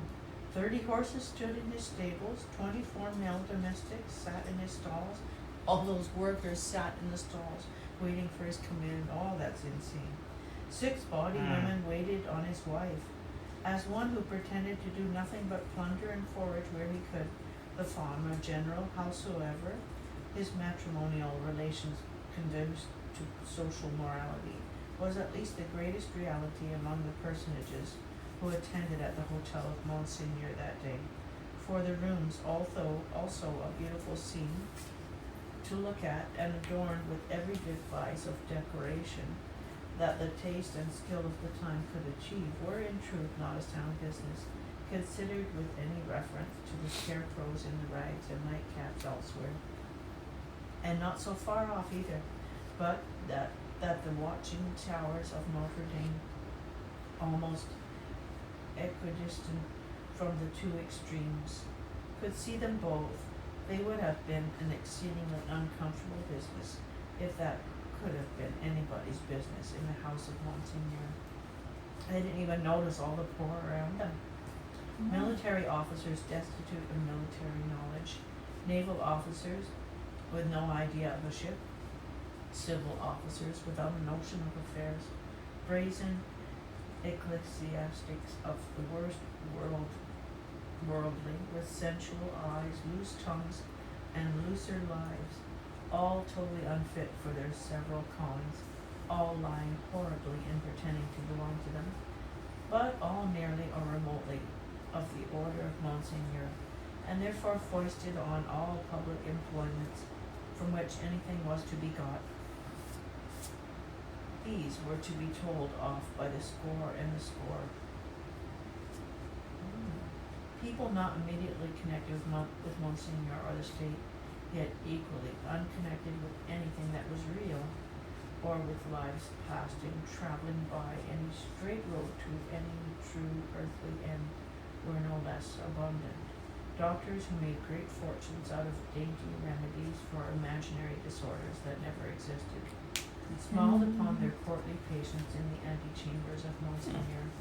Projectors who had discovered every kind of remedy for the little evils from which the state was touched, except the remedy of setting to work in earnest to root out a single sin, poured their distracting babble into any errors that they could lay hold of at the reception of Monsignor. Unbelieving philosophers who were remodeling the world with words and making card towers of Babel to scale the skies with, talked with unbelieving chemists who had an eye on the transmutation of metals at this wonderful gathering accumulated by Monsignor, exquisite gentlemen of the finest breeding, which was at that remarkable time, and has been since to be known by its fruits of indifference to every natural subject of human interest, were in the most exemplary state of exhaustion at the hotel of Monsignor. Such homes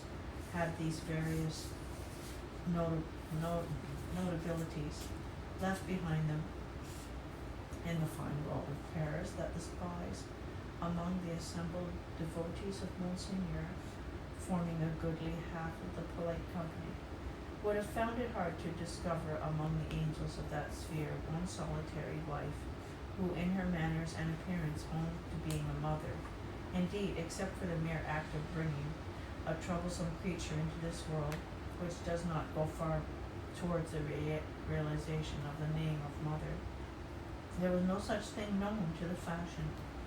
Peasant women kept the unfashionable babies close, and brought them up in charming grandmamas of 60, dressed and supped as at 20. Well, trying to act young. The leprosy of unreality disfigured every human creature in attendance upon Monseigneur. In the outermost room were half a dozen exceptional people who had had for a few years some vague misgiving in them that things in general were going rather wrong. As a promising way of setting them right, half of the half dozen had become members of a fantastic sect of convolutionists, and were even then considering within themselves whether they should foam, rage, roar, and turn cataleptic on the spot, thereby setting up a highly unintelligible finger post to the future for Monseigneur's guidance. Sounds like people that are like imagining all kinds of stuff. Was imagining terrible things. Besides these dervishes were other three who had rushed into another sect, which mended matters with the jargon about the center of truth, holding that man had got out of the center of truth, which did not need much demonstration, but had not gone out of the circumference, and that he was to be kept from flying out of the circumference, and was even to be shoved back into the center by fasting and seeing of spirits. Among these, accordingly, much discoursing with spirits went on, and it did a world of good which never became manifest. But the comfort was that all the company at the Grand Hotel of Monseigneur were perfectly dressed. If the day of judgment had only been assigned to be a dress day, everybody there would have been eternally correct. Such frizzling and powdering and sticking up of hair, such delicate complexions artificially preserved and mended, such gallant swords to look at, and such delicate honor to the sense of smell, would surely keep anything going for ever and ever. The exquisite gentlemen of the finest breeding wore little pendant trinkets that clinked as they languidly moved. These golden fetters rang like, you want me to put the mark back there after too, because, or are you going to read the other language? Yeah, I'll try it.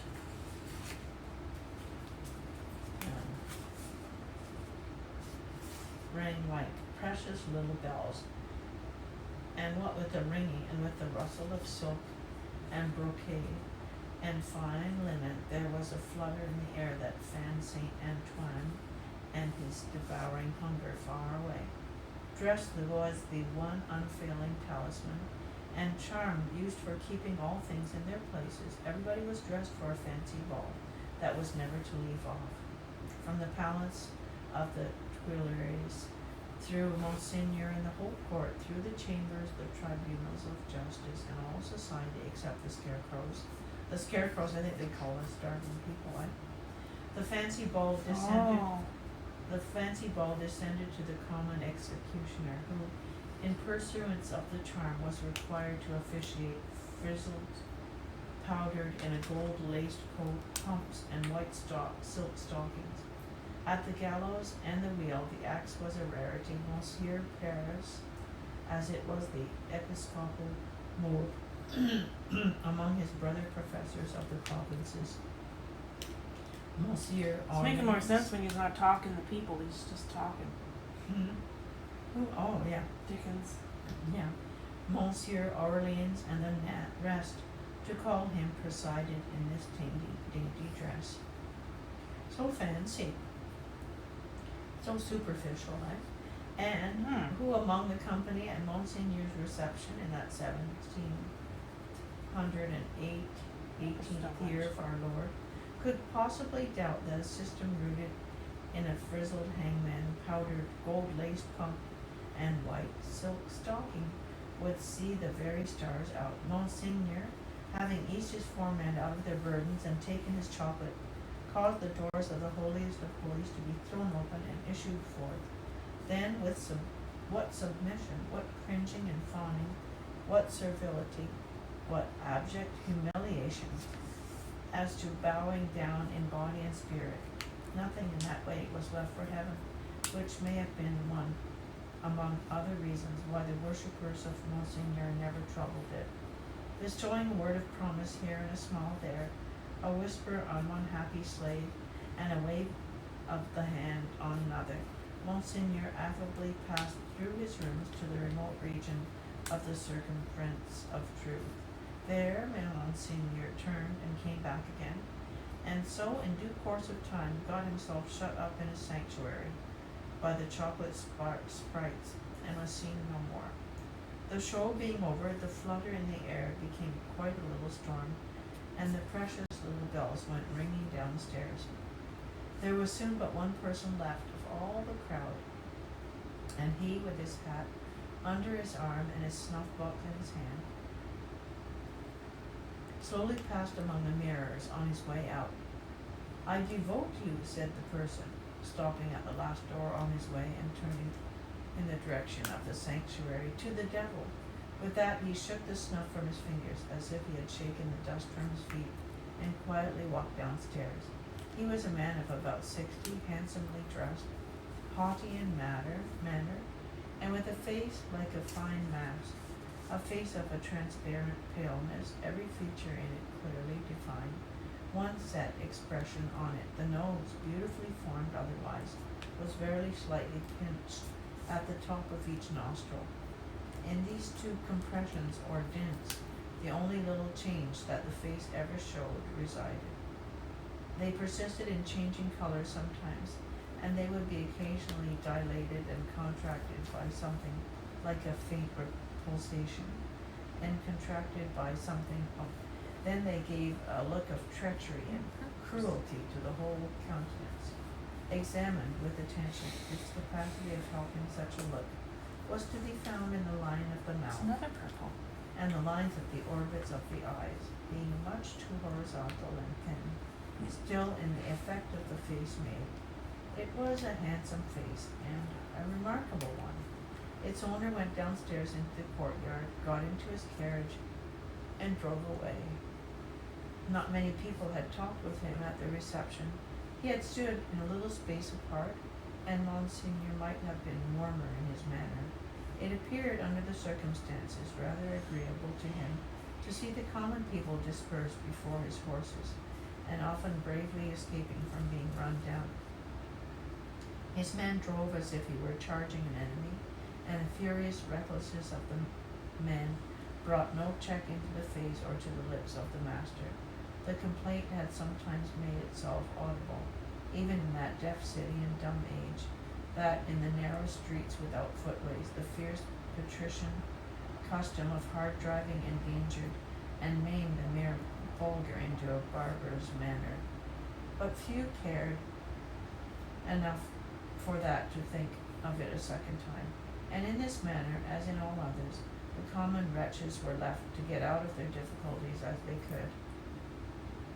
With a wild rattle and clutter, and an inhuman abandonment of consideration, not easy to be understood in these days, the carriage dashed through streets and swept around corners, with women screaming before it, and the men clutching each other, and clutching children out of its way. At last, swooping at a street corner by the fountain, one of its wheels came to a sickening low jolt. There was a loud cry from a number of voices, and the horses reared and plunged. But for the latter inconvenience, the carriage probably would not have stopped. Carriages were often known to drive on and leave their wounded behind, and why not? But the frightened valet had got down in a hurry, and there were 20 hands at the horses' bridles. "What has gone wrong?" said Monsieur, calmly, looking out. A tall man in a nightcap had caught up a bundle from among the feet of the horses, and had laid it on the basement of the fountain, and was down in the mud and wet, howling over it like a wild animal. "Pardon, monsieur, the Marquis," said a ragged and submissive man. "It is a child." Why does he make that abominable noise? Is it his child? Excuse me, Monsieur the Marquis. It is a pity, yes. The fountain was a little removed, for the street opened, and where it was, into a space some 10 or 12 yards square, as the man suddenly got up from the ground and came running at the carriage. Monsieur the Marquis clapped his hands for an instant on his sword hilt. Killed! Shrieked the man in wild desperation, extending both arms at their length above his head and staring at him. Dead! The people closed round and looked at Monsieur the Marquis. There was nothing revealed by the many eyes that looked at him but watchfulness and eagerness. There was no visible menacing nor anger. Yeah, they're scared of him because he's rich. Neither did the people say anything. After the first cry, they had been silent. Oh, just because he's rich, they're going to ignore that he plowed down a little kid with the horses. Oh. And they remained so. The voice of the submissive man who had spoken was flat and tame in its extreme submission. Monsieur the Marquis ran his eyes over them all. See, he's looking down on everybody. Oh, this is awful. As if they had been mere rats come out of their holes, he took out his purse. It is extraordinary to me, said he, that you people cannot take care of yourselves and your children. One or the other of you is forever in the way. How do I know what injury you have done my horses? See, give him that. He threw out a gold coin for the valet to pick up. And this is worse than Scrooge. He threw out a gold coin for the valet to pick up, and all the heads craned forward, that all the eyes might look down at it as it fell. The tall man called out again with a most unearthly cry, Dead! He was arrested by the quick arrival of another man, for whom the rest made way. He was arrested? On seeing him, the miserable creature fell upon his shoulder, sobbing and crying, and pointing to the fountain, where some women were stooping over the motionless bundle and moving gently about it. They were as silent, however, as the man. I think they said when he was arrested, I think they meant he was maybe just led away.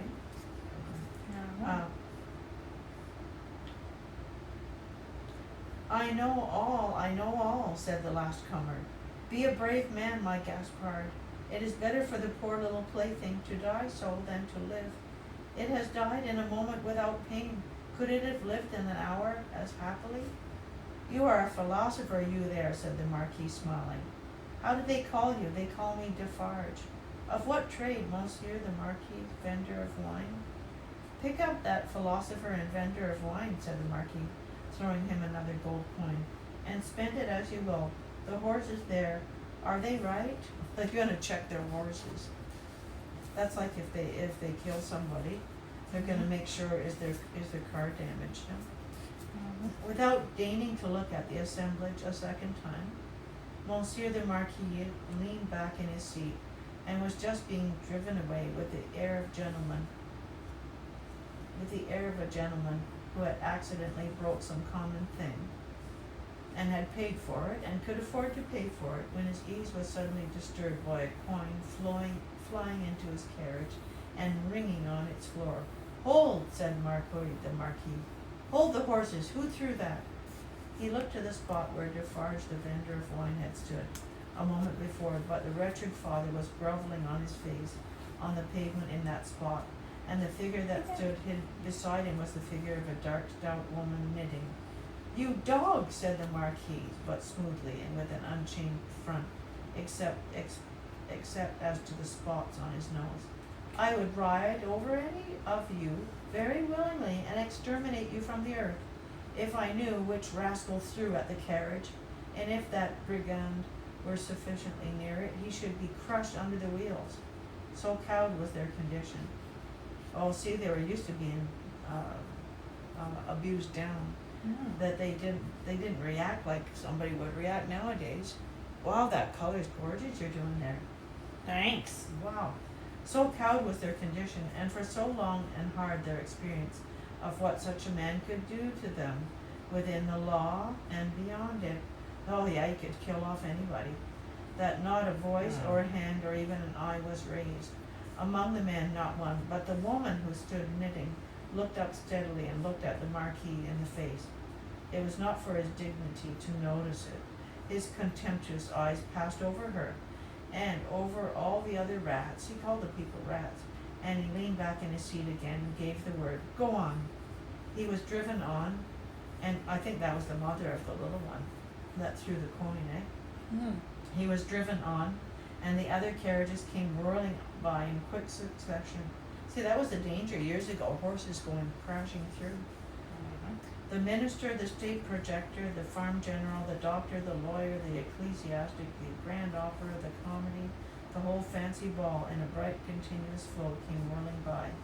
The rats had crept out of their holes to look on, and they remained looking on for hours, soldiers and police often passing between them, and the spectacle and making a barrier behind which they slunk and through which they peeped. The father had long ago taken up his bundle and bidden himself away with it, when the woman who had tended the bundle while it lay on the base of the fountain sat there watching the running of the water and the rolling of the fancy ball. When the woman who had stood conspicuous knitting still knitted on with the steadfastness of fate. The water of the fountain ran, the swift river ran, the day ran into evening. Oh boy, this part is really, whoa, this part will make you cry, eh? So sad. Yeah, it's horrible. Yeah. The water of the fountain ran, yeah. The swift river ran, the day ran into evening. So much life in the city ran into death, according to rule. Time and tide waited for no man. Yeah, time waits for no one. That expression, oh, it's a song. The rats were sleeping close together in their dark holes again. The fancy ball was lighted up at supper. All things ran their course. Wow, that's terrible, eh? But that shows also discrimination and the different classes like society. Like they have that classes system like in India and stuff. Mm. Like people can never move ahead in their futures unless they escape and go somewhere, and then they can, but it's not easy to get things moving so that they can escape, and it's not terrible.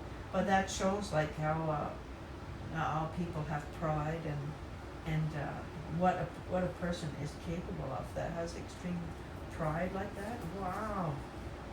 Mm-hmm. That's terrible. But I guess that kind of idea that people will do if they have a lot of pride and they're extremely wealthy, the things that they'll do to maintain that, and the things that they'll do and how they look down on others, they feel superior, Anyway, I finished the whole chapter. Ooh. Wow, that's great. I finished that chapter. But You can read some more if you want. But then, will you know where I can just keep going? I'll put another mark in it. Yeah, that's easy. Oh, but then you're gonna read the other language. Yeah, that's fine. You're gonna read all the other language and all the. If somebody understands the language, but if they don't hear the English, it's gonna be. No, I'm gonna read Both. both. Oh yeah. Okay, because I'm just kind of pre-reading it. Wow, the colors are beautiful. It's not scented. Thanks. Wow. It's paint. Wow, that's gorgeous, eh? He's a nice toucan.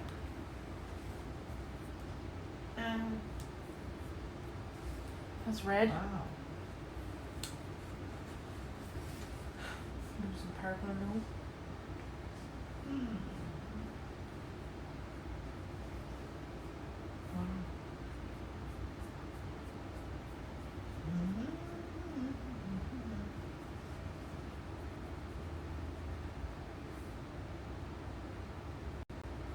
Oh, this little section is about. Well, it's like the Christmas Carol. There's the extremes of people that are poor and starving, and then Scrooge didn't have any lack in his life, and that's what this is too. Yeah, because in this next chapter 8, they're talking about the condition of the poor people here.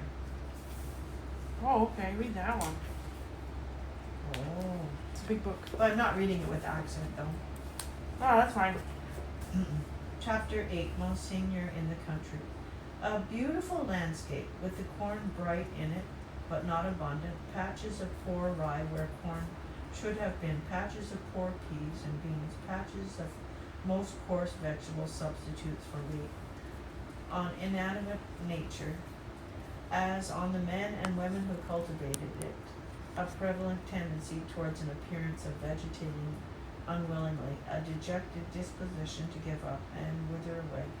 Monsignor the Marquis, in his travelling carriage, which might have been lighter, conducted by 4 post horses and 2 postilions, fagged up a steep hill. Interesting. Fagged up. I've never heard that. I guess that's like he's traveling up a steep hill. He's traveling. He fagged up a steep hill. A blush on the countenance of Monsignor the Marquis was no impeachment of his high breeding.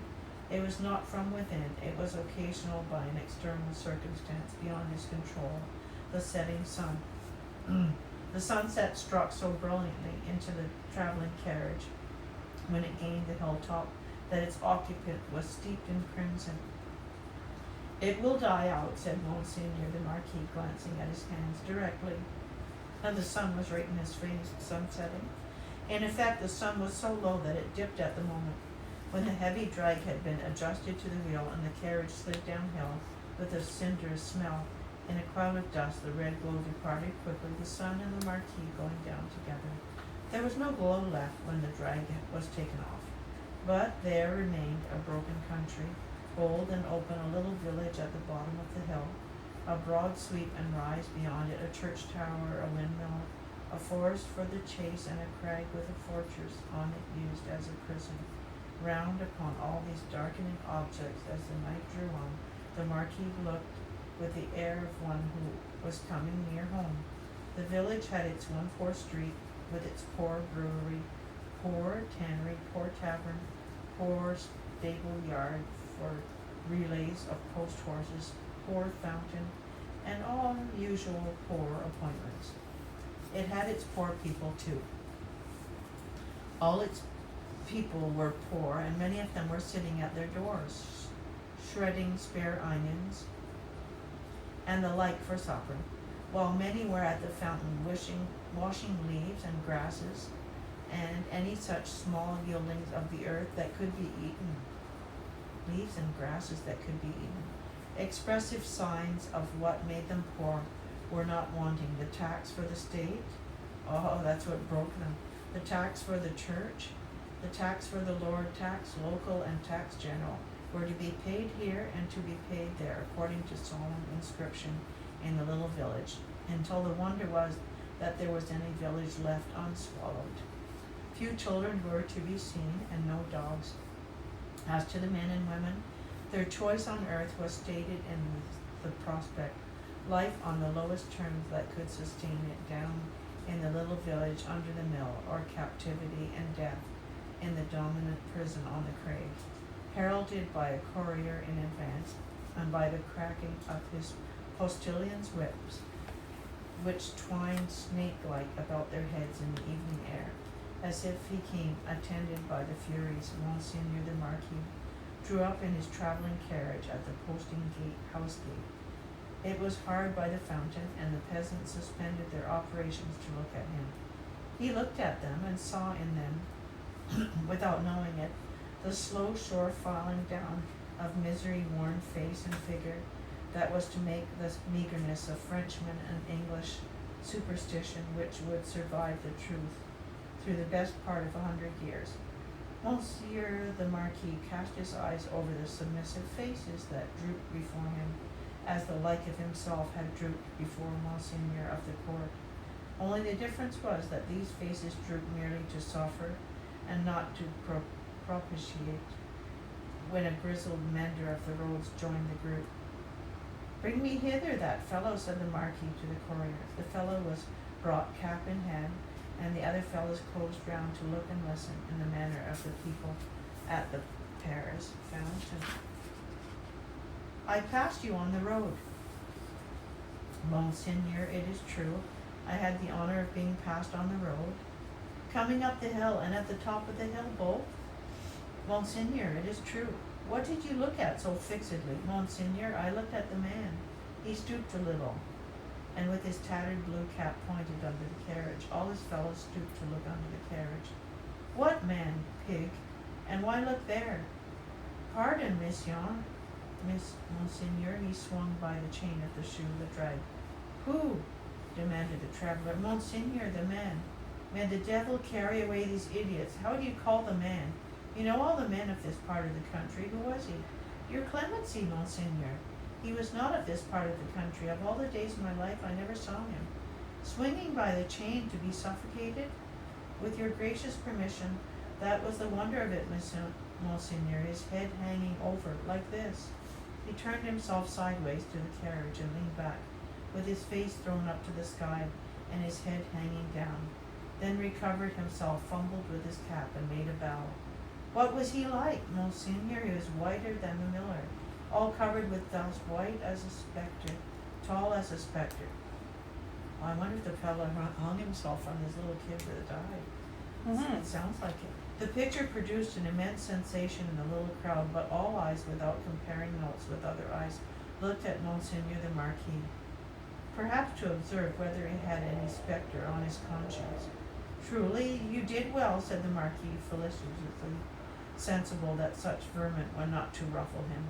To see a thief accompanying my carriage, and not open that great mouth of yours, bah! Put him aside, Monsieur Gabelle. Monsieur Gabelle was the postmaster, and some other taxing functionary united. He had come out with great obsequiousness to assist at the examination, and he had held the examiner by the drapery of his arm in an official manner. Bah! Go aside, said Monsieur Gabelle. Lay hands on this stranger if he seeks to lodge in your village tonight, and be sure that his business is honest, Gabelle. Monseigneur, I am flattered to devote myself to your orders. Did he run away, fellow? No, I guess somebody didn't. We hang us always sounded like it. Mm-hmm. Did he run away, fellow? Where is that accursed? The accursed was already under the carriage with some half-dozen particular friends, pointing out the chain with his blue cap. Some half-dozen other particular friends promptly called him out and presented him breathless to Monseigneur the Marquis. Did the man run away, dolt? Were we when we stopped for the drag? Monseigneur, he precipitated himself over the hillside, head first, as a person plunges into the river. See to it, Gabelle, go on. The half-dozen who were peering at the chain were still among the wheels. Like sheep, the wheels turned so suddenly that they were lucky to save their skin and bones. They had very little else to save, or they might not have been so fortunate. The burst with which the carriage started out of the village and up the rise beyond was soon checked by the steepness of the hill. Gradually it subsided to a foot pace, swinging and lumbering upward among the many sweet scents of a summer night. The postilions, with 1,000 gossamer gnats circling about them in lieu of the furies, quietly mended the points to the lashes of their whips. The valet walked by the horses. The courier was audible, trotting on ahead into the dull distance. At the steepest point of the hill, there was a little barrier ground with a cross and a new larger figure of our Savior on it. It was a poor figure in wood, done by some inexperienced rustic carver, but he had studied the figure from the life, his own life maybe, for it was dreadfully spare and thin. To this distressful emblem of a great distress that had long been growing worse, and was not at its worst, a woman was kneeling. She turned her head as the carriage came up to her, rose quickly, and presented herself at the carriage door. It is you, Monseigneur. Monseigneur, a petition, with an exclamation of impatience, but with its unchangeable face. Monseigneur looked out. How then? What is it? Always petitions. Monseigneur, for the love of the great God. My husband, the forester. What of your husband, the forester? Always the same with you people. He cannot pay something? He has paid it all, Monseigneur. He is dead. Well, he is quiet. Can I restore him to you? Alas, no, Monseigneur, but he lies yonder, under a little heap of poor grass. Well, Monseigneur, there are so many little heaps of poor grass. Again, well? She looked an old woman, but was young. Her manner was one of passionate grief by turns. She clasped her vehemence and knotted hands together with wild energy, and laid one of them on the carriage door tenderly, caressingly, as if it had been a human breast and could be expected to feel the appealing touch. Monseigneur, hear me, Monseigneur, hear my petition. My husband died of want. So many die of want, so many more will die of want. Again, well, can I feed them? Monseigneur, the good God knows. This is like Scrooge. Monseigneur, the good God knows, but I don't ask. My petition is that a morsel of stone or wood with my husband's name may be placed over him to show where he lies. Otherwise the place will be quickly forgotten. It will never be found when I am dead of the same malady. I shall be laid under some heap of poor grass. Monseigneur, there are so many, they increase so fast. There is so much want, Monseigneur. Monseigneur. The valet had put her away from the door. The carriage had broken into a brisk trot. The postilions had quickened the pace. She was left far behind, and Monseigneur, again escorted by the Furies, was rapidly diminishing the league or two of distance that remained between him and his chateau. The sweet scents of the summer night rose all around him, and rose as the rain falls impartially on the dusty, ragged, and toil-worn group at the fountain not far away, to whom the mender of roads, with the aid of the blue cap, without which he was nothing, still enlarged upon his man like a spectre, as long as he could bear it. By degrees, as they could bear no more, they dropped off one by one, and lights twinkled in little casements, which lights, as the casements darkened, and more stars came out, seemed to have shot up into the sky instead of having been extinguished. The shadow of a large, high-roofed house, and of many overhanging trees, was upon Monseigneur the Marquis by that time, and the shadow was exchanged for the light of a flambeau. As his carriage stopped and the great door of his chateau was opened to him, Monseigneur Charles, whom I expect. Is he arrived from England? Monseigneur, not yet. Oh, what a story, eh? Ooh, I think that's weird. Now it's getting interesting. Yeah, now it's interesting. Now it's chapter 9. Yeah, this is, so we finished on with chapter 9, but you're going to read it all anyway, but you can read it all with the accent. Okay, 7. I read like 2 chapters, 7, no, I read 7, 8. I read 2 chapter 8s. Oh, that's great. I don't know if you want to read more. Oh, my throat's kind of dry. It's good though. Oh.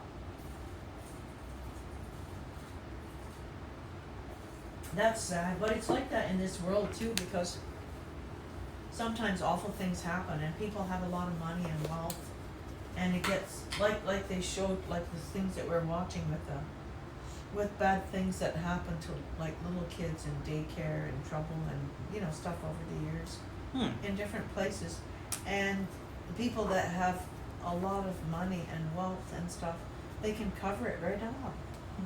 And it's like in this story, like they don't see that it's a human life in front of them, like when people get too much pride, wow, it's an awful thing. That they can look down on somebody because their clothes are not clean, or if they don't have the education, or different things about people. And there's little lessons in these stories, that's for sure. Ooh. Yeah. Oh, you can have weird dreams. That's sad though. But you see, it happens though, because even sometimes, like with crime, it never gets solved if it's people that are people that don't have a lot of influence and money. Sometimes the crimes never get solved. And then sometimes the crime that people have a lot of money, they can go after somebody that's innocent, and they can get away with things. Sometimes when somebody has a lot of money. So there isn't really justice for people that don't have much. There's times where the crime never gets solved. Like, that's awful. They just, well, you see that happens quite a bit. But even people that are really wealthy, that's true too. People that are really wealthy, Mhm. like there was that couple, and then there was that couple and something happened to both of them here. Oh, this was quite some time back. In their pool area there. It was awful. And I don't know, some of these things that happen to people that are really wealthy, sometimes there's life insurance involved and stuff. And you never hear the thing. Sometimes you can look at it, but you can try to Google and find out, but things just drop. You don't seem to hear like the end of the story, like, Yeah. yeah, different things that have happened, it just sort of, you hear about it and then it just drops. And then sometimes with the court things, it takes like years later. Oh, it's crazy. It takes years later when they go to court, and then it's like time served and then they don't have much time.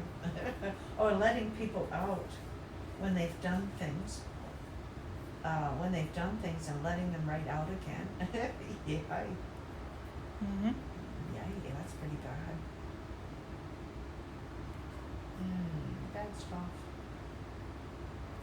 But I think the policing in this part of the world here, in Canada, I mean everywhere there's corruption, but they seem to be pretty good at getting solving and getting a hold of situations. They seem to be pretty. They just seem to do a really good job here. Mhm. Mm-hmm. Because that's important. Like, if people report stuff that's happened, and they don't believe what they're saying, or they don't go and they don't really look into it, and then time has gone by, and evidence from things is gone, and stuff like that.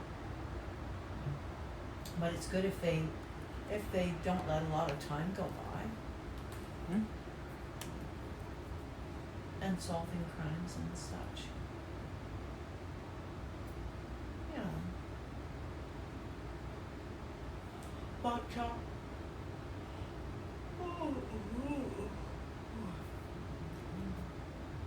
but anyway, well, that's pretty thought-provoking.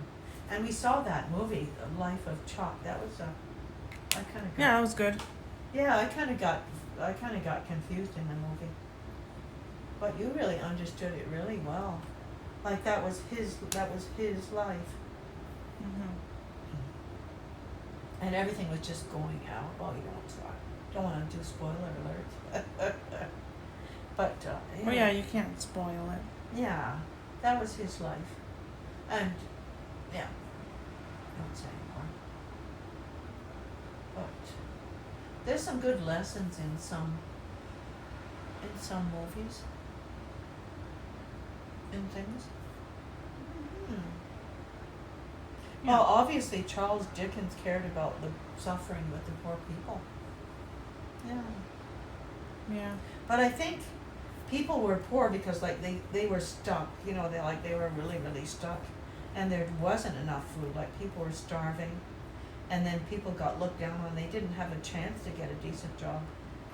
And sometimes though here, look, we have homeless people and stuff, but sometimes the people have addiction going on, and they're not really getting help.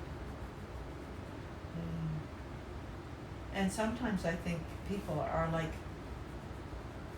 people are asking for money and stuff. Like sometimes, I don't know if their families, sometimes their families are sending, or somebody's sending them out to do that, I think sometimes. But it's pretty Yeah, and sad. some people it's all a scam. Sometimes, yeah. But it's weird. But this part of the world, I think there are homeless people, they have mental health issues. They used to have some kind of help. I guess it's sometimes people just fall through the cracks and don't get a lot of help. And just living on the street, there's mental health issues, there's addiction and stuff. and it's really sad.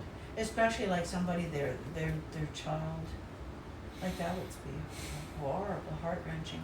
Their child has awful addictions and they're living on the street. Oh wow, that's horrible stuff. Yeah. But the addiction stuff is so sneaky, because like people take this, even the marijuana stuff, it can have bad stuff with it, and it can be deadly. Just try. Yeah, it's it can be really dangerous. Mm-hmm. But people have to be careful. Like, it's really sneaky. Even the young people. They show the movies and they show all this stuff, and they like those movies where they show them drinking a whole lot, and they have like a funnel. You know, they have that in a fair bit of movies with the young people and stuff, and then that can kill a person. Yeah, don't drink a lot. Yeah, but they show that like they're in a party and then they see it in the movie and then they think that they're brave and they're showing off, and those crazy things that can kill people. Yeah. Yeah, that's not fun. Yeah. Wow, that's beautiful. You're giving that. Thanks. Color. That bird makes me think it could have licorice if it was scented. It would be like yeah, it looks like licorice. Blackberry or licorice. Do these kind of birds have that much black on them? Yep. The picture is right here. Oh. If you want to open that, you can see it. Okay. Oh, I got the pins and needles going on in my fingers here. Oh, look. It's Yeah, that's the colors. Oh, yeah. I'm gonna put some white marker and make it look cleaner. Oh, it's beautiful. It Thanks. makes me want to eat some black licorice. The colors are so crazy neat. The colors are so beautiful. I can't imagine going somewhere and seeing a creature like that just out. Yeah, when you pat them on the head, there's people that pet toucans and they make all kinds of noises. They do? Yeah. Yeah, they're like degus. Aw, cute. They What's a do love degu? the love. What's a degu like? It's like a Gerbil. gerbil? Yeah, they make all those cute sounds there on the Instagram post. Mm-hmm. Where are they from? South Chile. America? Yeah.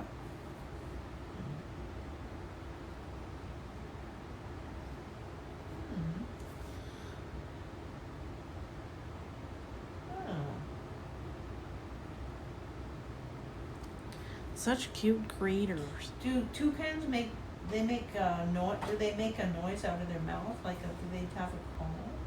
Yeah, out of their throats. Yeah. Mm-hmm. Flamingos don't They make all kinds of noises. Flamingos don't make noises, I don't think. Yeah, they do. All birds do. Do they squawk? I don't know it, but they make noise. If you want to look it up. Giraffes, do they make noise? Yeah, you can look it up. Oh yeah, we can look it up. Well, we got this creature on. Oh yeah, we haven't looked at that. I don't know the creature anymore. I'm done painting him. Oh, we haven't looked at trivia books for quite a while, but we're doing this other stuff, and the Sea of Thieves and all that. Oh, but you got your nice picture to look at. No, I don't need that anymore. You can look up the sounds that those creatures make. Oh. That sounds very interesting. But they showed that, I mean, there's so much false stuff with AI and everything, but they showed an elephant helping an antelope or something that was stuck, and pulling it with its trunk, pulling it out. Mhm. It looks like that was real. You just have to look it up Yeah, and see what's. after you see it, and then if you can find it. Ooh. It's almost 2:30. Whoa.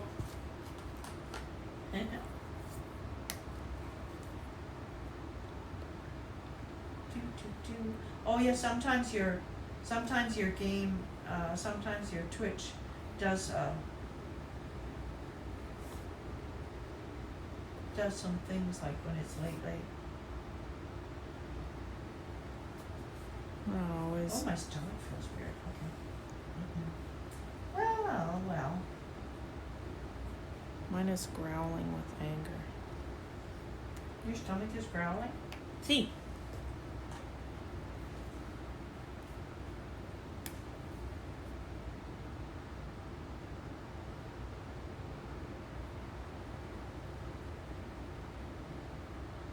Giraffes make low-pitched grunts and snorts.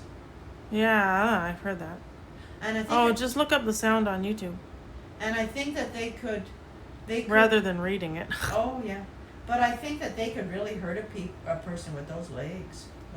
They stomp you. Yep. The sounds serve as warning signals to other members of the herd. Oh. The grunt is they fight. It's brutal.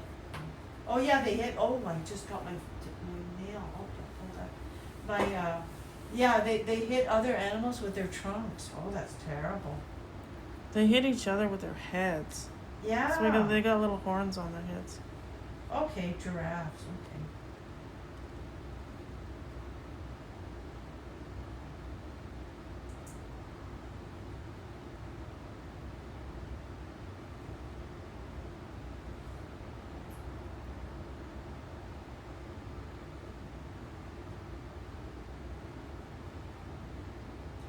Baby giraffe noises. Okay. Ah.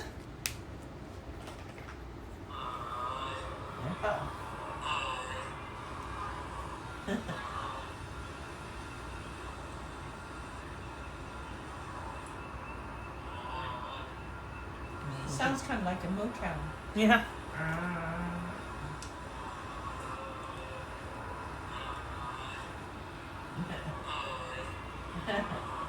So they just make noises like that. That's cute. Baby giraffe. Oh, let's check out a toucan noise. Oh, yeah. I need white paint to make him Boy, stand out.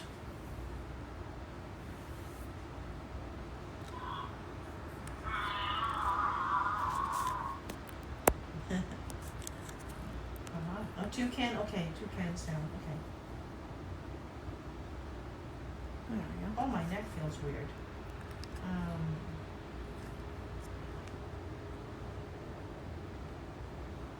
Costa Rica. Costa Rica.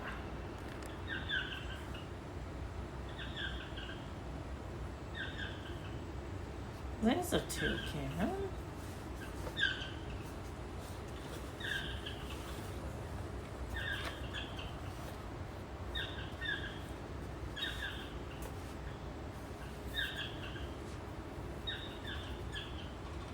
Oh, you can look up pet toucan sounds, the sounds they make when they're being petted, and Oh.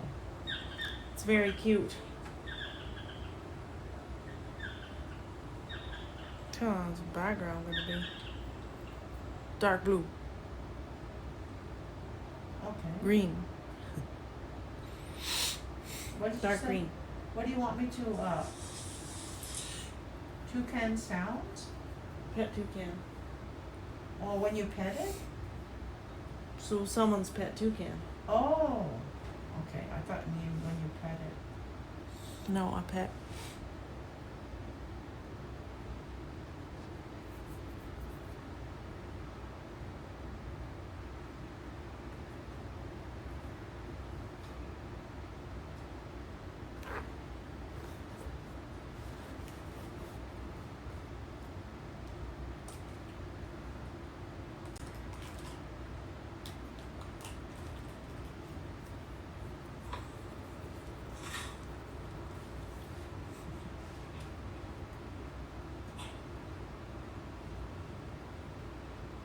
Why did I ever need Not expected. Let's see, that's quite a noise if you're in an apartment. Wow. He's honking. That's their pet. What is he swimming in? Bathtub? Oh, this one purrs when they get petted. That's the purring, yep. Isn't that cute? That's the colors of the one I did here. It's a loud purr. Aww. Aw, look at him. He loves the head scratches. That's a loud noise. It sounds a bit like a seagull. They make a lot of different noises. That's the honking one here. Oh. Two-kind fly.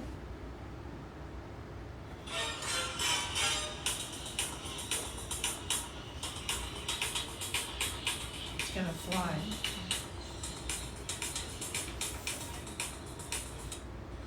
Oh, that was it? I thought they were All gonna the be him. sounds. There's one in someone's house. Oh. I think I'm ticking Going to on. the bathroom. Oh, it's following the person. Can I have some privacy?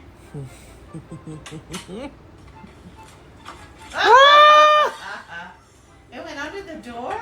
Holy smokes! A 2-inch thing, you just got under there. Something's wrong with my cat.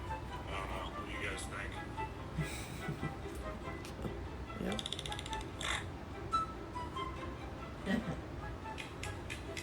Oh! Looks like a dancer.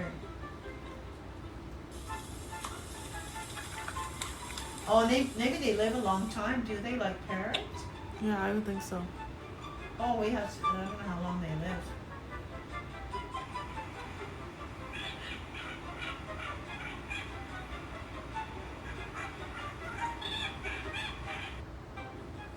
He's jumping again. Jump, jump, jump.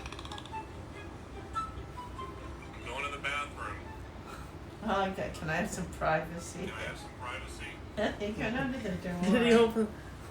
He went right under the door. If the beat fits, I fits. Yeah.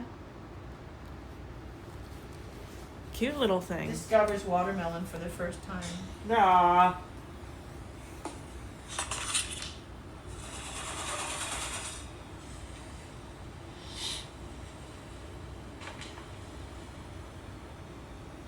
Where's this watermelon? He's got it? No. He's gonna go get some watermelon. He's on the back of the couch.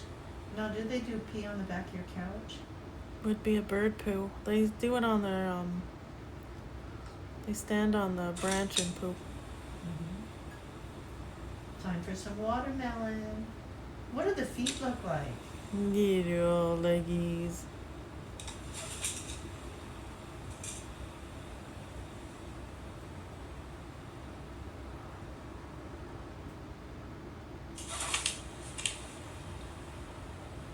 You can show all this, yeah. Mm-hmm. Aw. He's gonna have some. Taste it, taste it, taste it. It's delicious. He's like, can I have it? Can I taste it? Did he taste it? Hey, come on. Is this the video? I didn't see him taste it. This is a long video. Oh, he's gonna go taste it. No, it's a really long video. Yeah. Okay, he's gonna taste it. He's like, I'm gonna get my beak messy.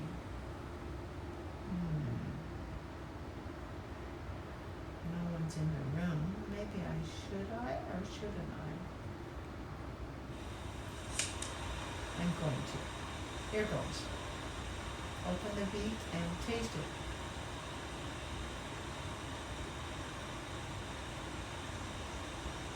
It's your birthday. Taste it.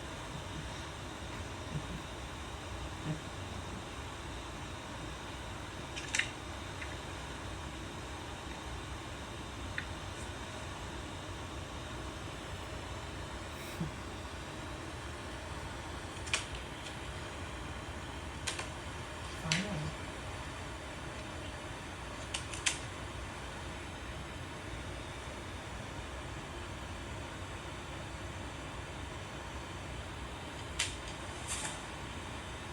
taking too long. Okay. This is Maybe torture. This is Maybe go silly. to the end. Is he finally gonna eat it? His mouth goes snap, snap. Did he eat some? Okay, at the end. There we go. He's finally gonna have some. That was it. He just does a little snap, snap on it. Ripley the toucan. That's quite the pet. There's the taste.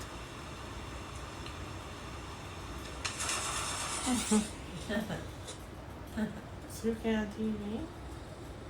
My life with toucans. Well, there he is. How to tell when toucans want to be pet. 2 toucans. Rehabbing toucans. Fancy. Meeting my rescue toucan. Oh, you didn't put your markers all back in their things.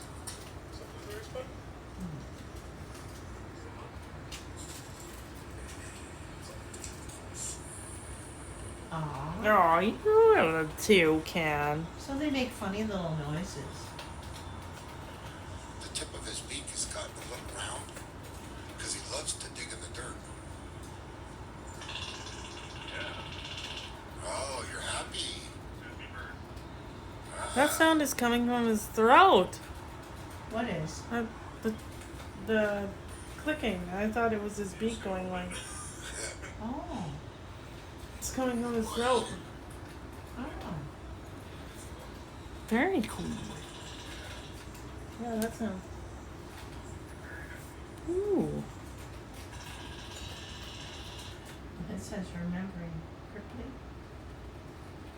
Remembering. Oh, something like that. Anyway, that's nice. That's cute. Don't get hurt quickly.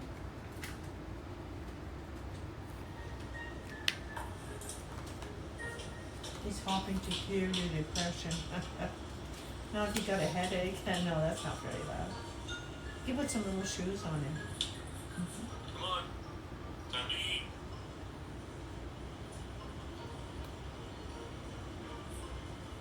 You coming?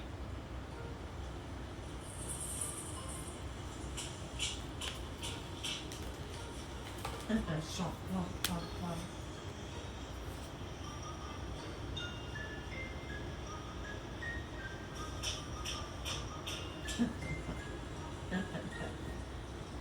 Come on, come on, come on.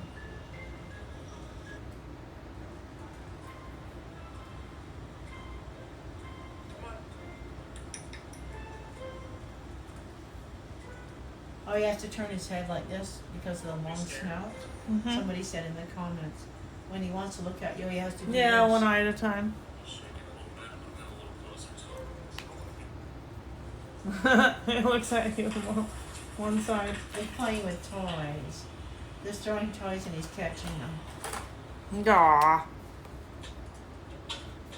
Oh, he squished a pop can. Did he squish it? With his beak, yeah.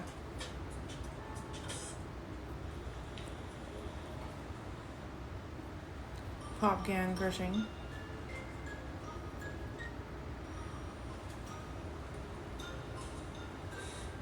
Somebody said, I don't think one bird can cure depression, but 2 can.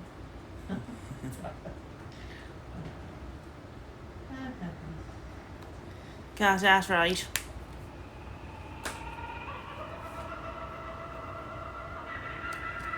They make all that sound?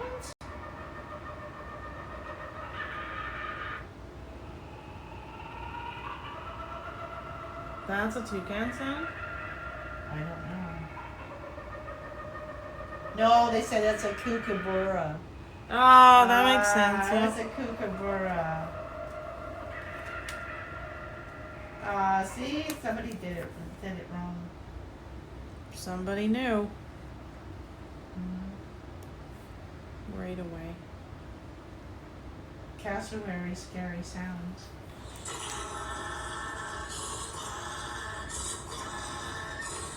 They're Sounds like a donkey. They're scary. They sound so threatening and they look threatening. Is it a turkey? It's like a Giraffes hum at turkey? night to communicate.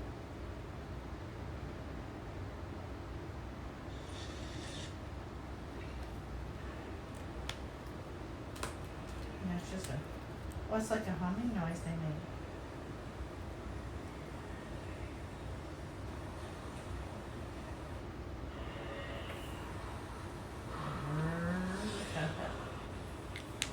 Oh.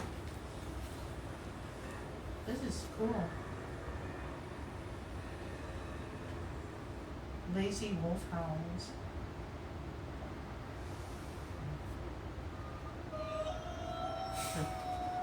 He's laying on his back. They're laying on their back. They're all sleepy and lazy.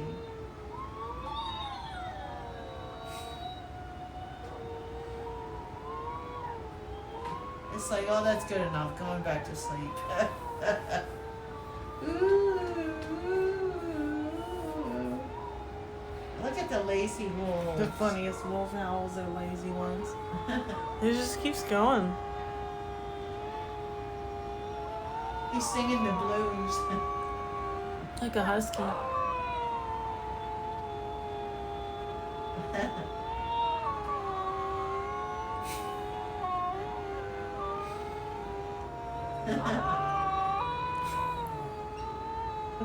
Yeah, huskies can howl. They sound like this, yeah. Oh. There's the husky sound. Sound like they're in agony. Ah.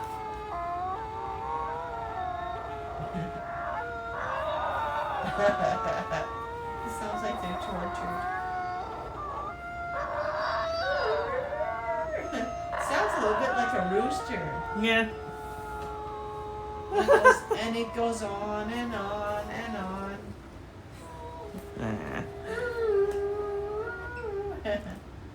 Gah. Does it says true homies howling with you even after you ruined their nap. That's what it said. You ruin the wolves' nap and they're howling with you.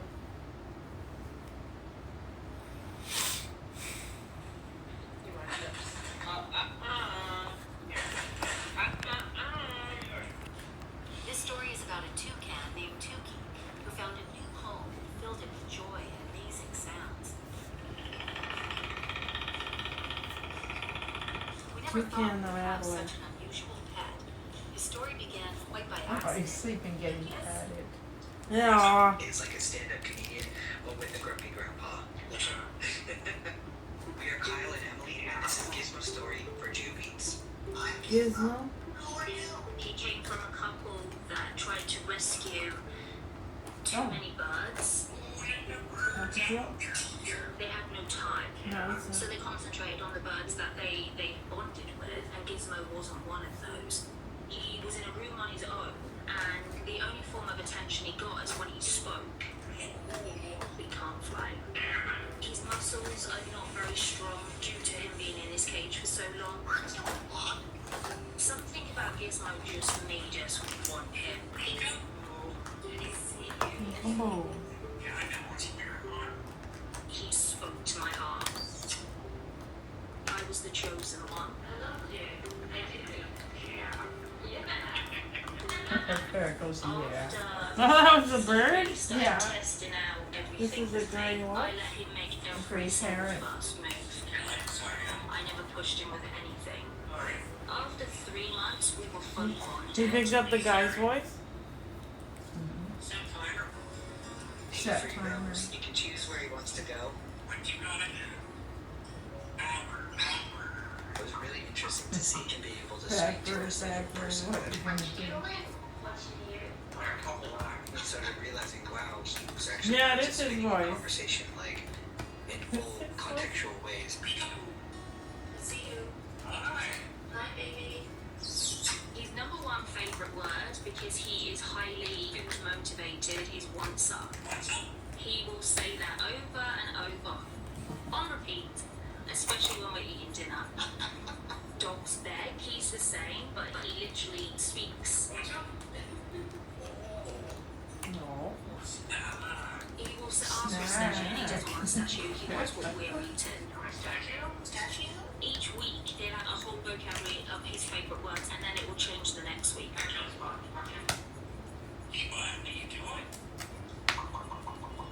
He's only said that 3 times since we've had him, and it's not been just repeating it. He's meant what he said.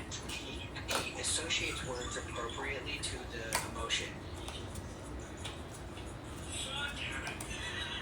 So when he's saying a bad word, he's saying it when he's mad or annoyed or upset. Yeah.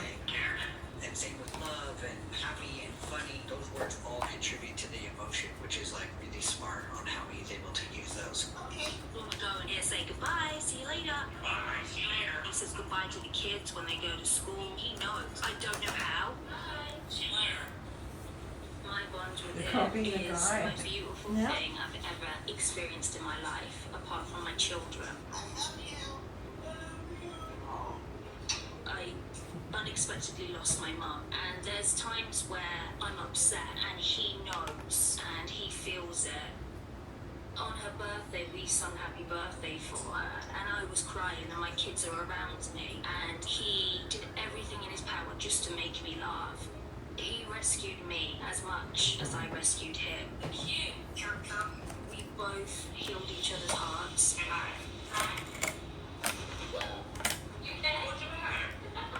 What's the matter? He's got so much joy. They can live a long time. Funny. Sorry, no. He completed our family. What a nerd. That's cute. Wow. Smart. Fantastic. Yeah. Aw. So that's all the creatures, eh?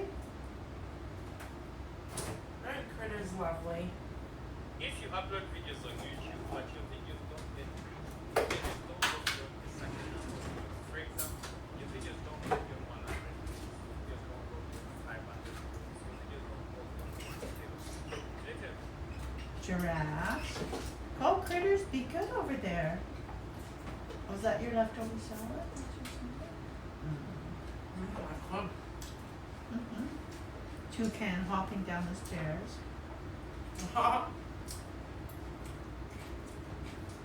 Toucan takes a bath. A toucan tries Fruit Loops for the first time.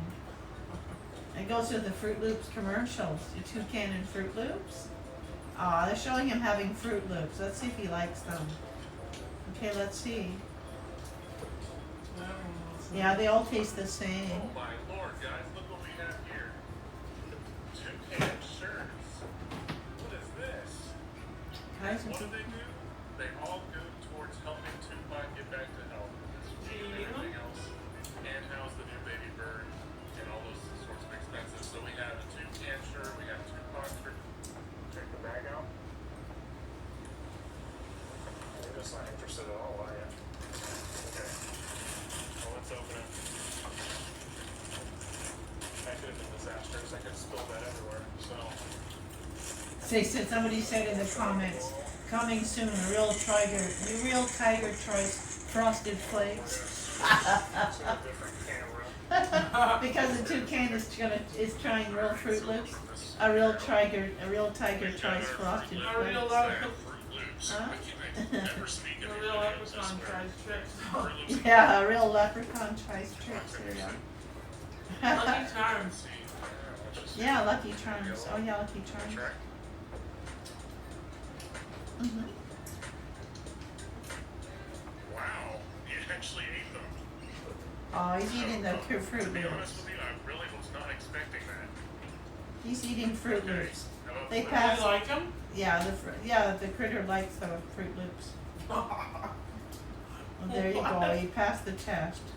But you don't want to give him too many because then you'll have a diabetic toucan. They live a long time, eh? Find out how long they live. Okay, here. This is the tail. Here is Oh, its this is wing. for a baby. Here's the tail, here's the wing. Okay, never mind. Mhm.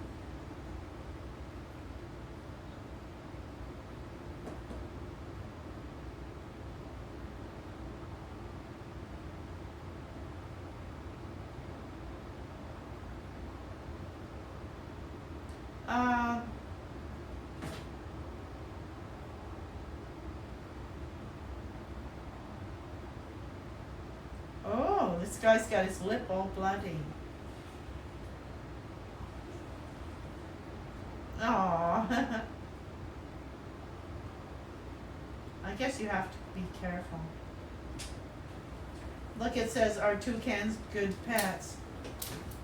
And the guy's lip is all blood. I guess his He's toucan. patting him. I guess his toucan hurt him.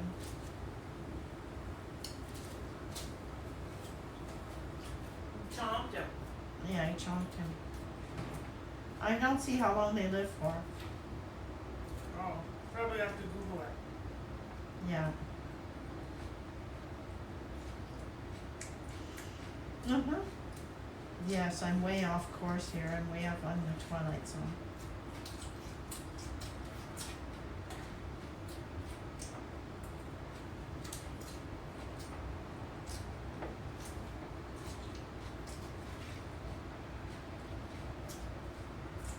What time is it? Almost 3 o'clock.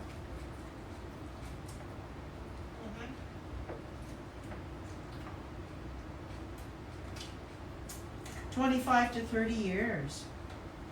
Wow. Wild can live from 12 to 20 years. And if you have one for a pet, 25 to 30 years. I think a parrot can live 60 or 70 years.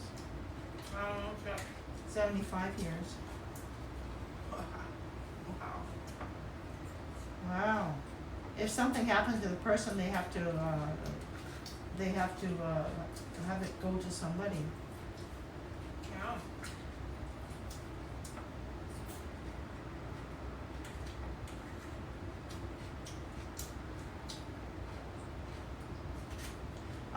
Gray parrot, 23 years. But some macaws have long lifespans. 80 years have been reported, and record ages of over 100. Wow. But most parrots never make it to 100. Wow. I love those these ones. Red ones. Red colorful ones. Hi. Are you my little parrot? The Laysan albatross holds the record for the longest living wild bird. Oh, that's a wild bird. 70 years. Oh, when parrots get old, they can have changes in their behavior, cognitive loss, health issues, cardiovascular, cataracts, cancers, or metabolic disease. There you go. Yeah. Hi, little baby. Hi, little babies. Oh, be careful because I don't have things ready for them. Oh, that's okay. I don't Just have grab the- them. I don't have the cover. Yeah, I don't have the cover for the carrot, for the critters. Oh, I don't have the cover for your critters to go there. They're just here for a second. Yeah. Hi, buddy. Hi, cutie. Wanna see the toucan? Look at the colors. Hello, hello. What is that? Yeah. Is it interessant? Ooh, careful. Be good girl. Hello. Ooh, ooh, ooh, ooh, ooh. Yeah, it's colorful anyway. You wanna see? African gray parrots cost $800 to $4,000 if you get one for a pet. Yeah, that makes sense. The African gray parrot is the most intelligent bird. Wow. African gray parrot talks like a person. Hi, what are you doing? He said, look at me, I'm cute. You're cute. Hey, y'all. How much does a raven cost? And its entire aviary. Hi, buddy, what are you doing? And the house and land that goes with the raven. The 10 acres. Bird sanctuary. The African gray parrots can have aggression, excessive and unexpected fear, and feather chewing. Also, they can have anxiety things. Birds, yeah. Oh, They pull their feathers out sometimes. that's like people pulling their hair. Or they swear a lot. They do? Oh, watch your critters. They're not supposed to be. I don't know what they're doing. She's inside this blanket behind me. Hi, buddy. Oh, no, don't chew on the book. Oh, don't chew on the book, baby bear. Don't chew on the book, baby bear. Don't scratch AJ, sweetheart. Pupper. Sweetheart pup. This one's entertained with the blanket behind me. So African. Oh, they're all squidgy and squiddly. Oh, your bird can die if their organs fail. But I think when they get real old.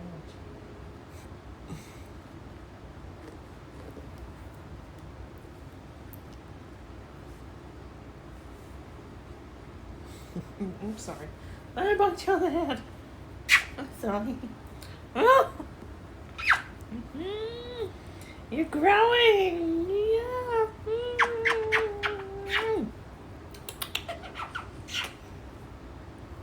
Yeah.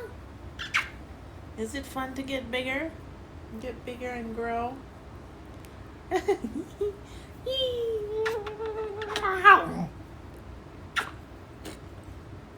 Okay, so that's interesting. That's interesting stuff. Don't go on that. It's the couch blanket. We better be careful because, wow, they're not supposed to be out running around like this. On my nice dress. Well, my dress is not fancy, but it's clean. My dress is clean. Well, how hard is it to wash that scruffy, uncomfortable blanket? What? Did you already throw it Oh, away? careful. No, I'm going to. It's too scratchy. No, it's too bulky in the machine. It's too bulky in the machine, and it loses in the dryer. There was fuzzes. Like blowing. When I opened the dryer, the fuzzes were going. It was not good. Oh, there's just fuzzles everywhere. Dollar store blankets with fuzzles. We're gonna get a king size sheet and cover here, and a tarp, because I don't want them to ruin the couch. Boing boing. We're gonna get a nice tarp Boing, and boing, a boing. king size sheet to get, because that's easy to wash. What are you doing? Hey, oh my pillow, my thing, my chair cover, my pillows. Leaping rodents. Sleeping lizards. Leaping Leaping rodents. lizards. Leaping lizards. Ah! Leaping lizards. Leaping lizards everywhere. Hello, leaping lizards. Soft and kooky. Oh, Soft they're and so kooky. soft. Careful, don't attack the paper. They're so soft. What are you guys doing? Yeah. Where are you? Where are you? Where are you? Where are you? Oh, she just slammed into the side. She bounced and slammed her face right into the side. Aw, don't knock.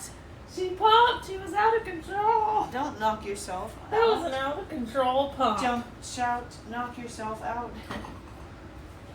Ah. Come on. It's time to show me what you're talking about. Jump, shout. Oh.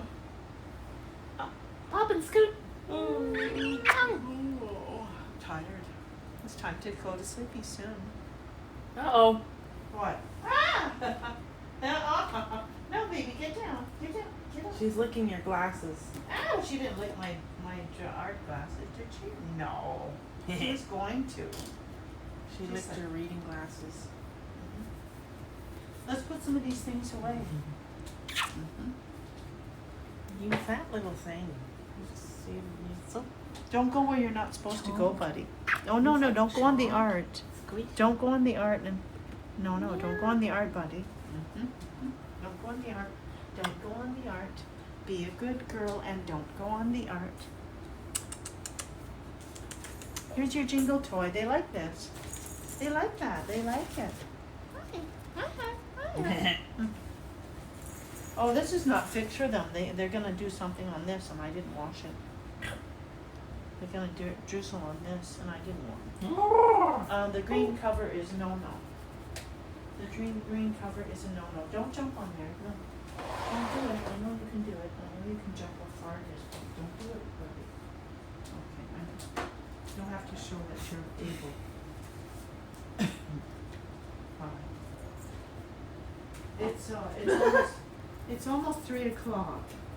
Out of Look at them control claiming pops. each other.